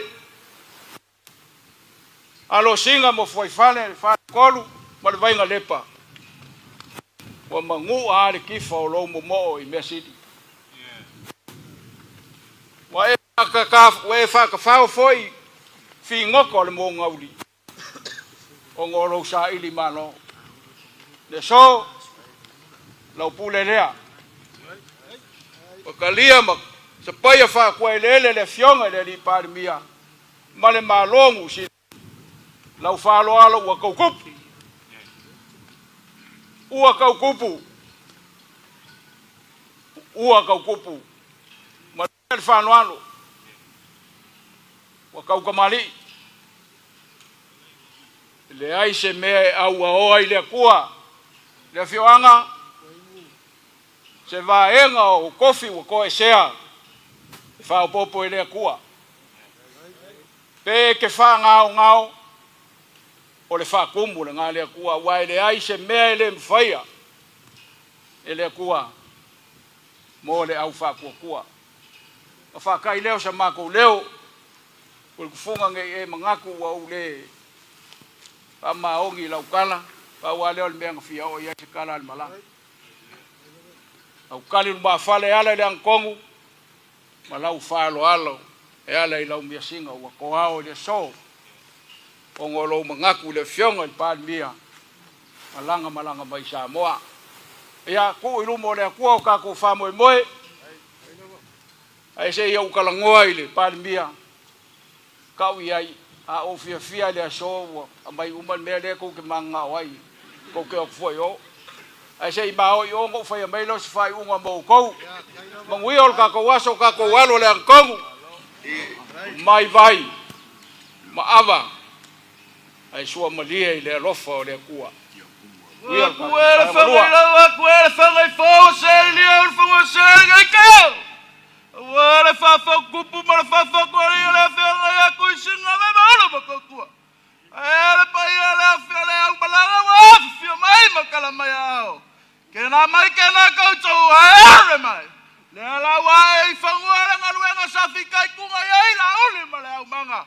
Sa mako sa iria se lau lau. Le o mako a mia le lau ka muka whenga lo fisa aile kui mangua ma le male kai lunga le vasa. Mau aile kai sama. Lewa mai fai ai ngā luenga ngei kai ao. Sa mako a mia se ipu. Lewa mako a mia le ipu ngai mga lifa urunga ka ngifai le ukua le maka. Fai mai asu i le pa. Lewa mai e kau awa ipu re kai ao fisisi le fai. Mako a mia se vai.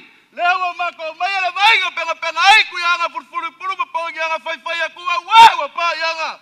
Lewa mai e sui ai le avakau ke ma le avakau mafu. Ai le fau. Lewa mako a mea le whau le lawa le whau whai ngai kua au. Lewa mai lu iai le anga kongo le kai au.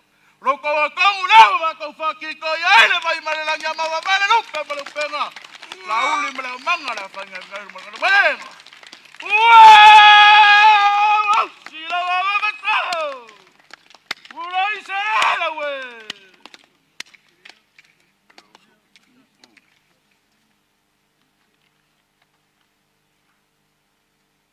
Amaya! Abikia wakasi!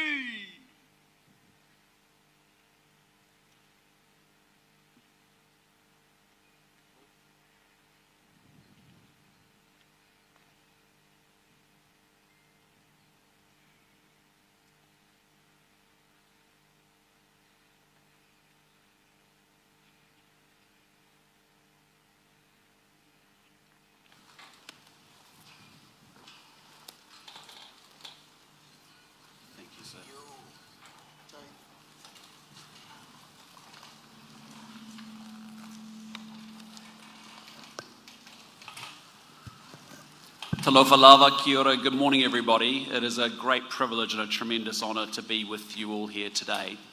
Can I say to you, Mr Prime Minister, thank you to you and to all of your government and to all of the people of Samoa for the very warm welcome that you have extended to me and my delegation.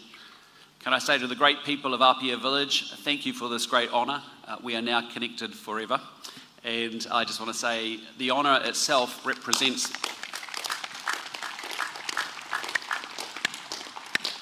I think the honour itself represents the very special bond between our two great countries of Samoa and New Zealand.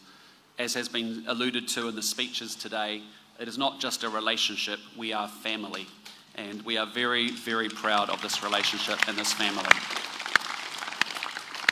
Can I tell you, we are also incredibly proud of our Samoan Kiwis who have come to New Zealand, have worked incredibly hard, achieved and contributed so much to our great country, and have enriched it and made it much, much better. And I know for all of us and for the Prime Minister and myself and our governments, we are determined to continue to build on the great relationship we have today, to make it even better, to take it to even greater heights. So again, can I say thank you very much for this great honour. It's a tremendous privilege and very much appreciated. Manuia.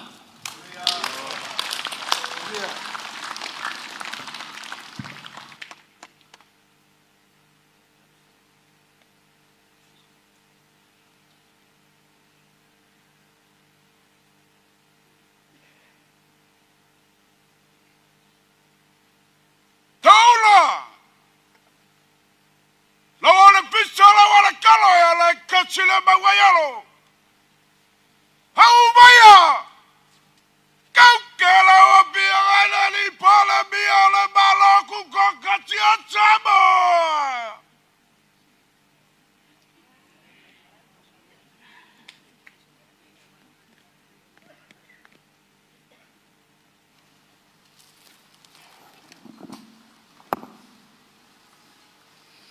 Tai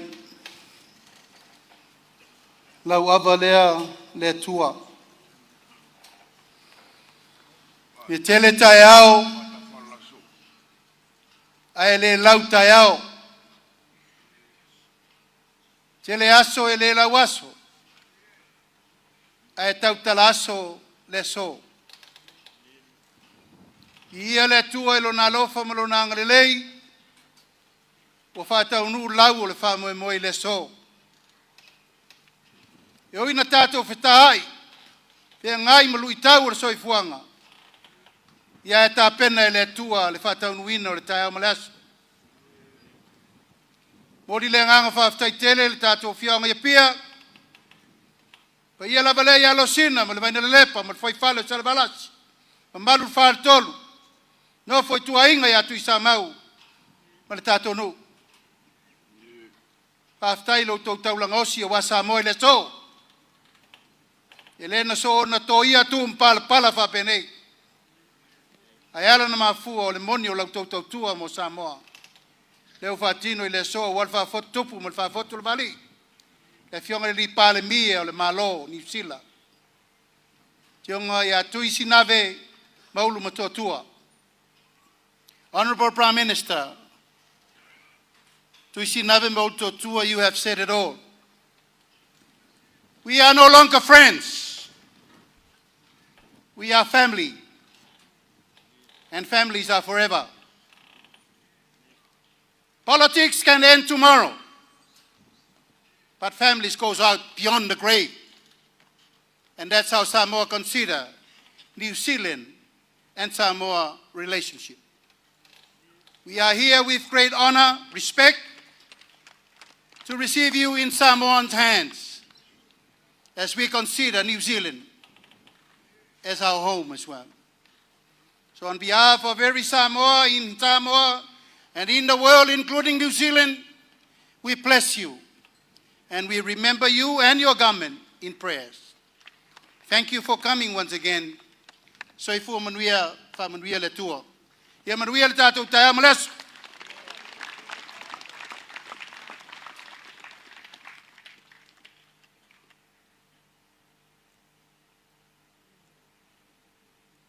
Suga le tai tai o le tauninga. Au mai a kau kela se suga whatapana e pu.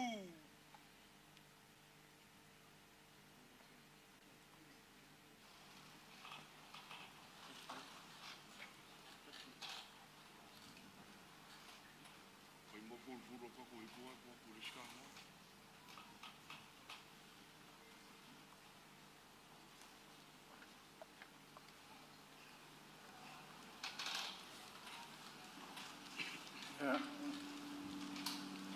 Amalia e tua. O a mea o lelei, o a foi mea o mātango fi. Ia vere whaima, mi inga o le atua. God bless the Prime Minister of New Zealand, Mr. Luxon, High Chief Tuisinawe Maulung Totua, Ia Manuia.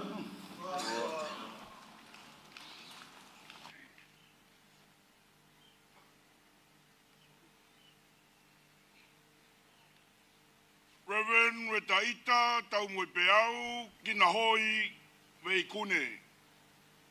Au maia kau kerau tutunga Wetaita.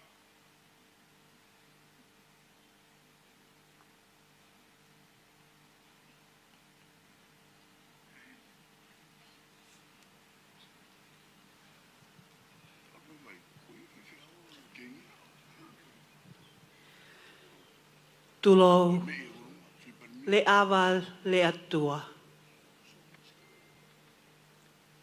Malo pule whawhetai alofa.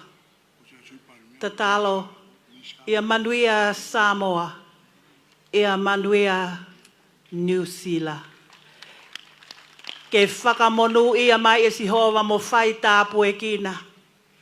Ai wā whakawhamiri, ai wā whakatau te hina, ai wā whengā ue aki, mo whetauhi aki, o Haamoa mo Nuusila.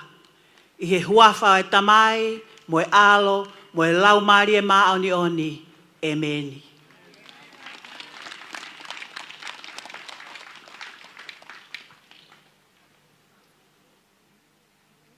Minister of Police, Mark Mitchell. Au maia tau kera wa fiangareni miska.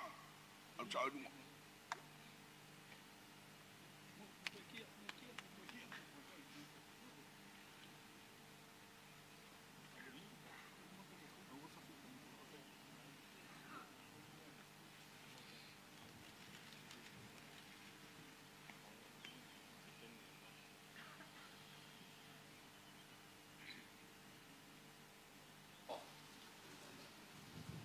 I love Samoa.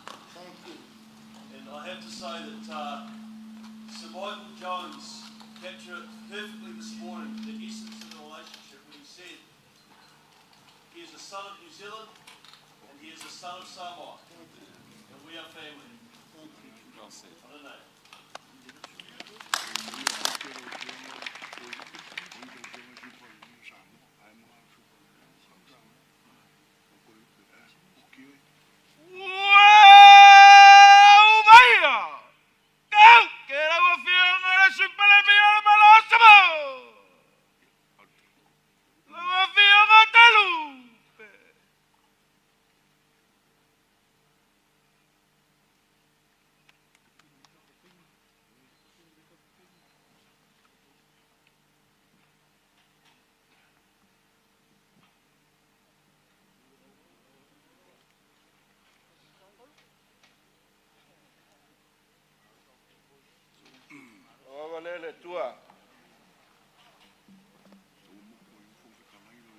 Honourable Prime Minister of New Zealand, Tuisinave Maulumututua Christopher Luxon, we thank you. And may this celebration further strengthen our partnerships between our two nations, build on history, respect, and for the betterment and prosperity of our people. After so far. Minister of Pacific Peoples, Shane Reggie. Au maia, kau kera du sunga Shane Reggie. Miska linua.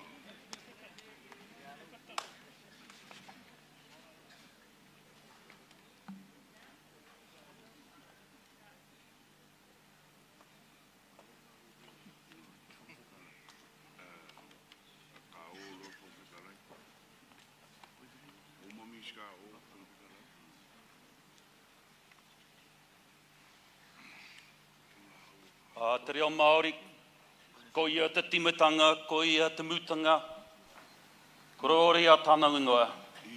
From New Zealand and Samoa, glory unto his name.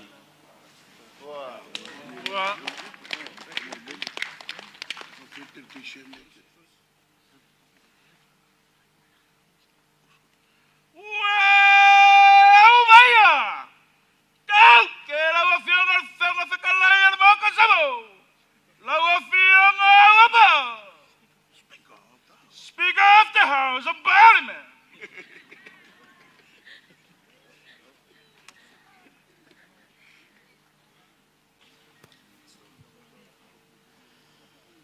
Avalea le atua.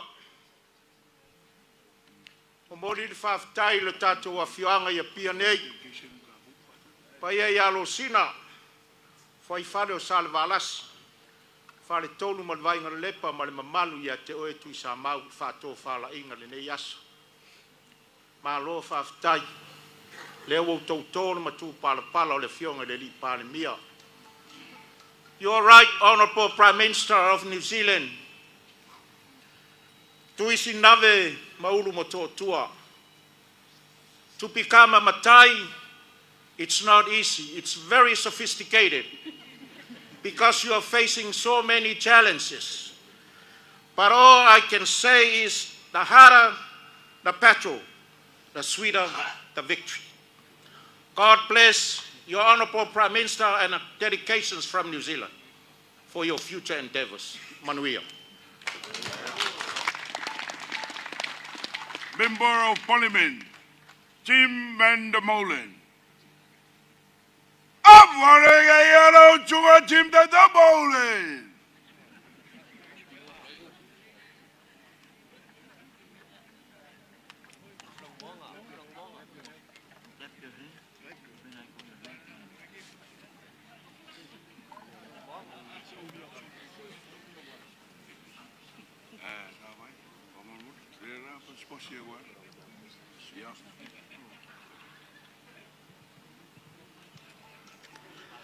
To the Prime Minister and people of Samoa, thank you so much for extending the honour to us to join you today at this beautiful ceremony in this beautiful country with this beautiful weather.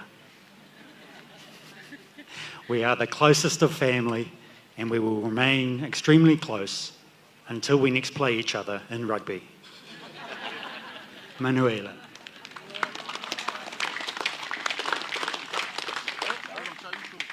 Member of Parliament, Tenau to Yono.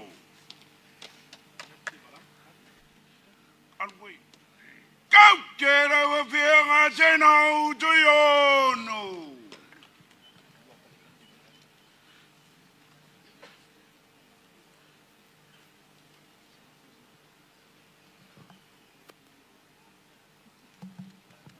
Whawhetai lea tua.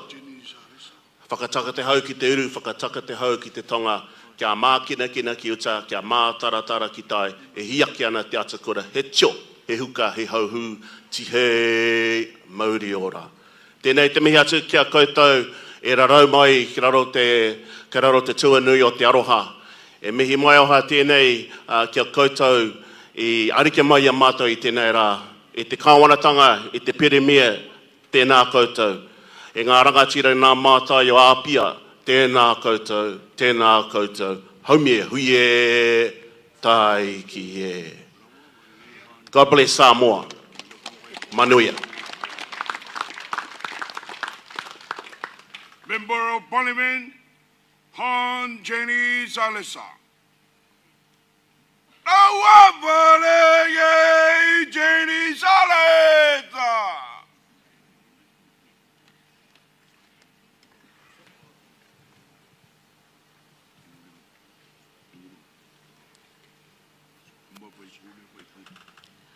Whawhetai le atua, whakatapu ki he pale mia mo e kabineti o Samoa. O atua kai whakatapu ki he pale mia o Aotearoa Nuusila. Kau maa ai kau me mipa o e whalelea mo e minista o mau whanonga mai me Aotearoa. O atua tala monu ki he pureanga o Nusila ka maafo ki e pureanga o Samoa. Manuia le aso, whawhitai.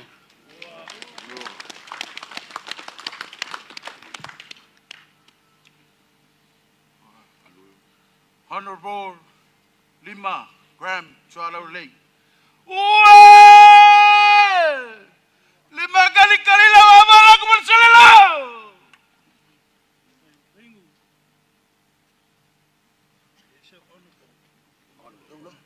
Avalele tua. Yeah, we are so blessed this morning, Right Honourable Prime Minister.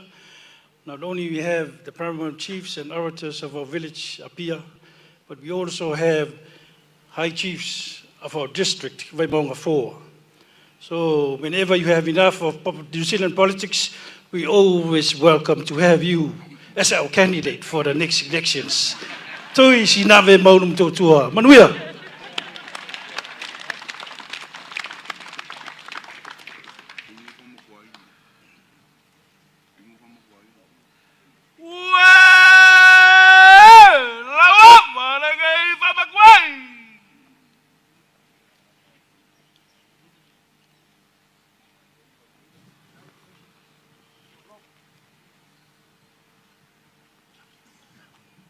Ia le avale le atua. Fesila fai maloe lua I le alofa.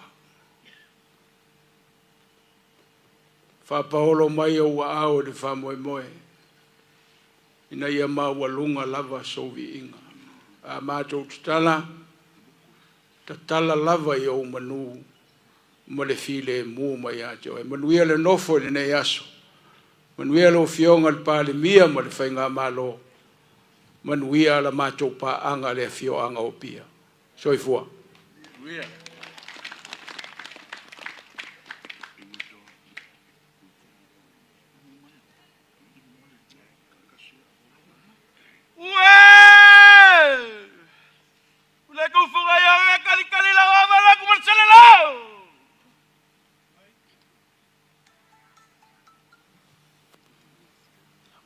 Avalele tua.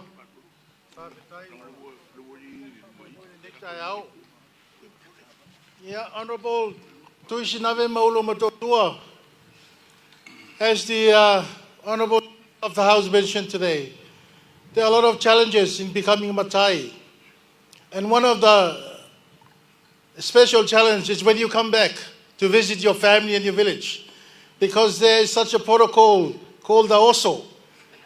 And I'm sure Famatuainu will describe and will explain that to you. God bless you. Manguia lo tulai mai. Soifua.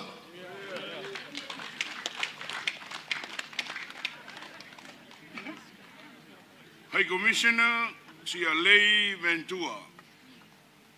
Oh,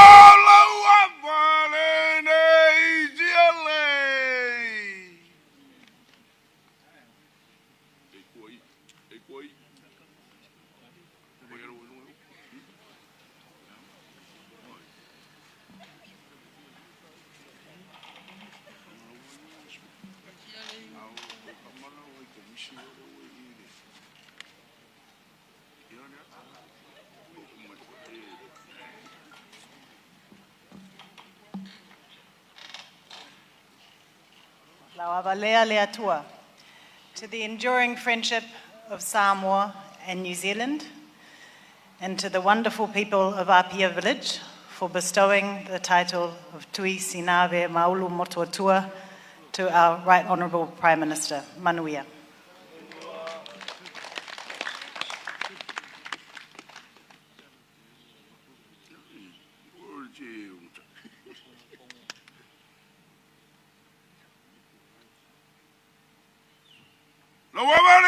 Piso John Piso.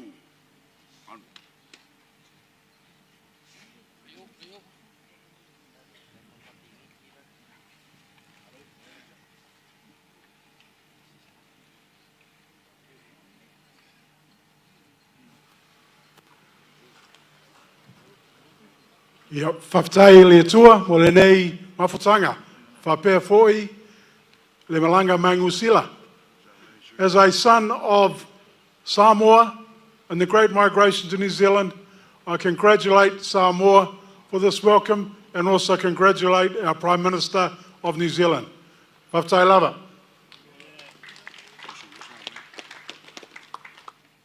Sir Michael Jones.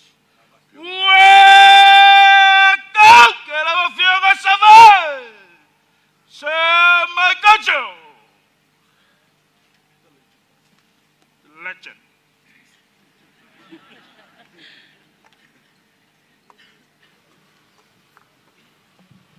Ia, awalea le tua. E o laso le nei na whaia e le ali tātou te oli oli ma fia fii iai. A o tātou nofa tasi e le nei lau ele pa ia o a pia ma Samoa e toi manatua a ele poto a tua a o lo fonga waa e tasi. O Samoa ma Aotearoa New Zealand o loo i la waa e tasi o lo alo wha tasi whea ngai wha tasi ma lui tau ma sa ili wha tasi si lumanai filimu ma manuia mo le tātou a inga o Samoa ma Aotearoa New Zealand. Honourable Prime Minister, welcome to your Pia family, but also welcome to your Vaimaunga family. Ia manuia lava, whaftai.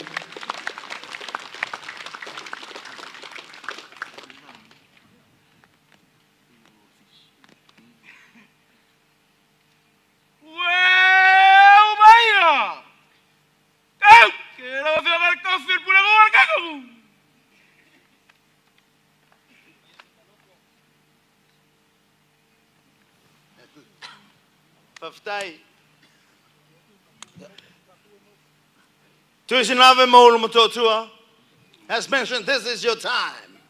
O lea wa vailu pe maua o lea vailu pe sa ale so vi ia ma whawhatai lea lofa ma leanga leo le tua. Manuia lo tūlai mai. Mga kua leo so e Samoa.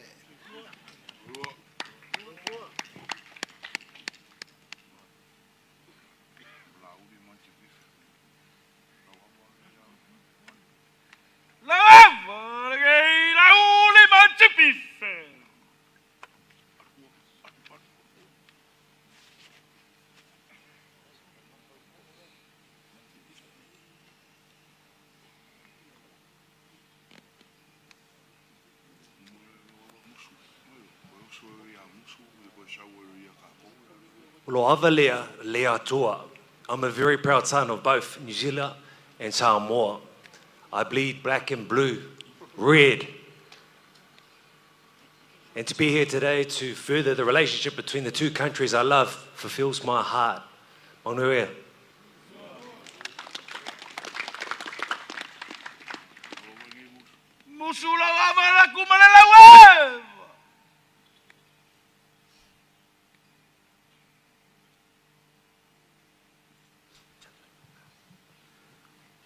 Upo masani e whai le tua vau i le lau o le tima le lau o le nonu. E uina i se ese lau o la au e tasi le wha moe moe a fuai o se ili. Au le anganga fo i le nao le nei aso. Lau fionga le taitai o le malo Samoa, lau sunga le lau le mali atoa. Nofua minsta o le kabineta, le whai ngā malo Samoa. E ui au o mātou motu ma le taula. Tautua ma lele. Ia. E tasi lava le wha moe moe. Mātou alo i whaiva le whepo, ma tāpua i o tau whaiva, nofo te talo. Ia uli masao, sao mauli, fua fuanga, ma tau ulumanga, ma lava singo le tātou whainga malo. Wha fulu mai le tua le tō whai lau fionga. Ia e mai se fo i le tāpua inga i tapa au le a fioanga, o le upa ulu sunga i alu filu fia wale, a li tai au, ma lu se wha aloa, manuia le tātou wha moe moe.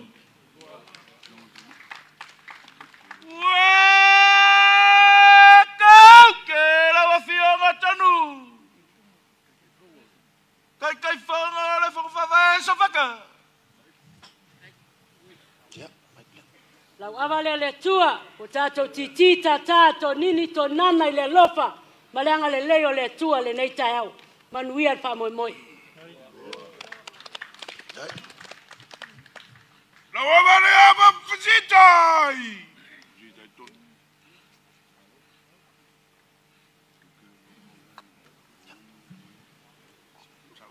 Lau avalele atua, Honorable Prime Minister, this is a history for our village. This will be remembered in years to come with our next generations. Whaaftai, lau e whionga i le pāle mia o le mālo, whaaftai i le amla ia o sio mātunu, whaaftai foi, ia i le whionga i ia tui sinave maulu mato tua, tali o le whaaloalo. Manu whainga mālo, manuia le au malanga, soifua.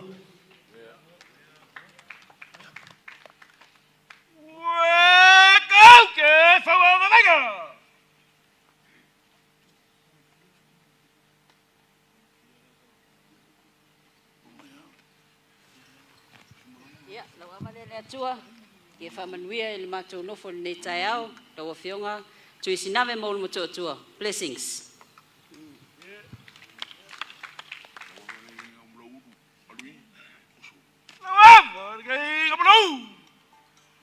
Nuali ia te wala whai.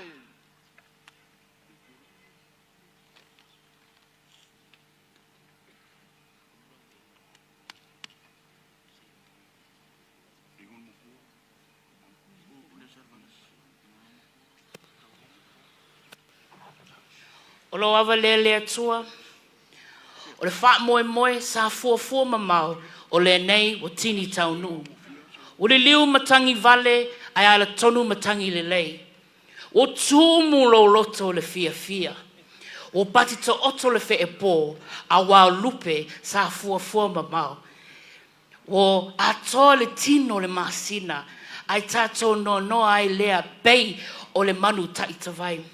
Samoa ai, o lo unga luenga i New Zealand, e a o ina tātou tangata Pasifika, ma Samoa i le vaengo le telekorisi.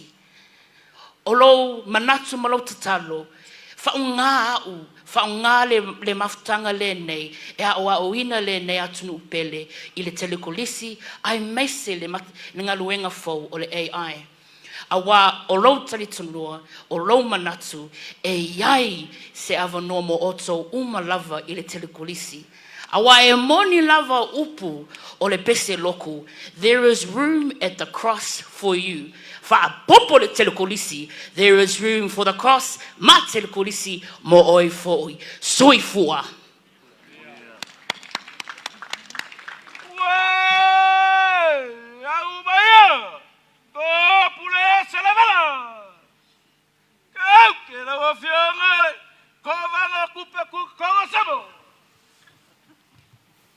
Lau awalele tua, ngā lei whamoe ngā le nei aso whamanuia i le nofo, tui sinave maulum so tua, manuia lo tūlai mai, tui fua. There are loads of things to do in Tāmaki Makaurau. Celebrate Auckland's vibrant cultures at World of Cultures Festival with free and low-cost activities, food and more across the region. Simply search our Auckland events to get inspired. Tāmaki Turuki, altogether Auckland. O mana mie o e pose isi lo a inga se fisosoani tau whi malanga inga mo New Zealand. Imata au poe peo le vaita mai no whanau po anga luenga. A whaia lau tali o le ioi, wala au loa Ken Ferniho o le Fern Immigration Services. E iailana lai sene, ma o silia ma le se funu lima tau sanga hola na tau tua. E toa tele tanga tau o fisosoani iai Ken, imata au putau whi malanga inga. E awhia imata au puna o atu le tribunal, ma apili le minister. Tanga iana e le Facebook, ma le upenga te whailangi I molimau. Mo nisi whamtalanga, wala au mai le Fern Immigration Services. O luatasi, tasi lima tasi, o lima. O le porokala me o le ngā ngaifo whaiva malei a taua savea I lunga o le Radio Samoa. Ua mawhai o na awi nātu ona o le fisosori mai o le Pacific Specialist Healthcare. Ma le tonga fitia o le ngā se ngase o le fatu. Ma le ngā se ngase o le kānesa I whale ma I lua I Nandi Masuva. I le atunu o fiti. Asia siane I le upenga ta whailangi. Pacific Specialist Healthcare. psh.com.fj. o le ese tatupu funeral directors o se fale maliu Samoa o le tali foilea o taimi whaingata ona o le malanga al maliu maleoti. E mawhaifoi ona latu awina atu ma awina mai tino maliu o e pele mai so o se atu nuo lalolangi. Mala auno le ese tatupu funeral directors i le lua ono lua toru fitu o. Lua ono lua toru fitu o. Pea fiuane ele se fulu malebalu Norman Spencer Drive in Manuka City.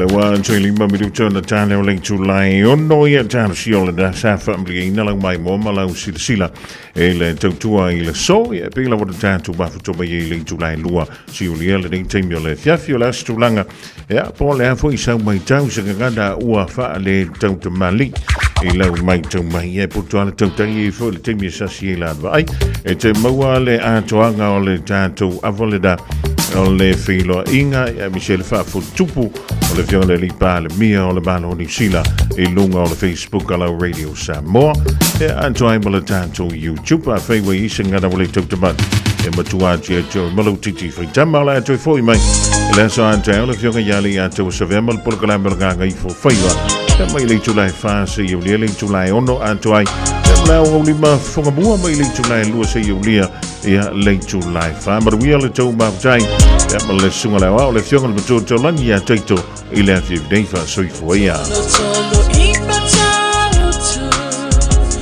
ale peli sulla mai molino le tai tu pizzo ia pia si o utau la manaya e fe pula fi mai le sau o ata uma o fetu o le lani e sulungia ia umasia uhani a o masa vali vali le pasina se i esu solo ia Samoa no uatunu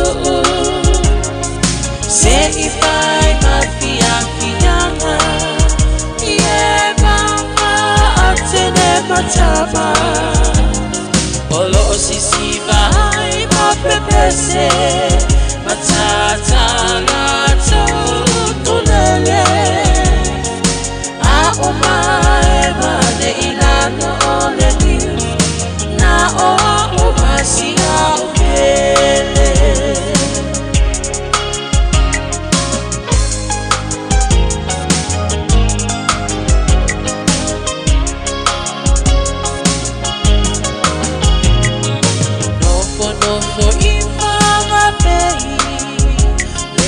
Taulanga o Samoa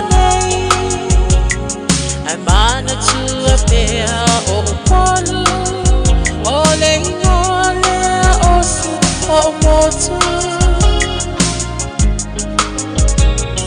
ele mawhai hanga o nangalo le tape mali o mai singano o lo o nofo ai tine matama yunga lona awala lau papa le pasina se i esu solo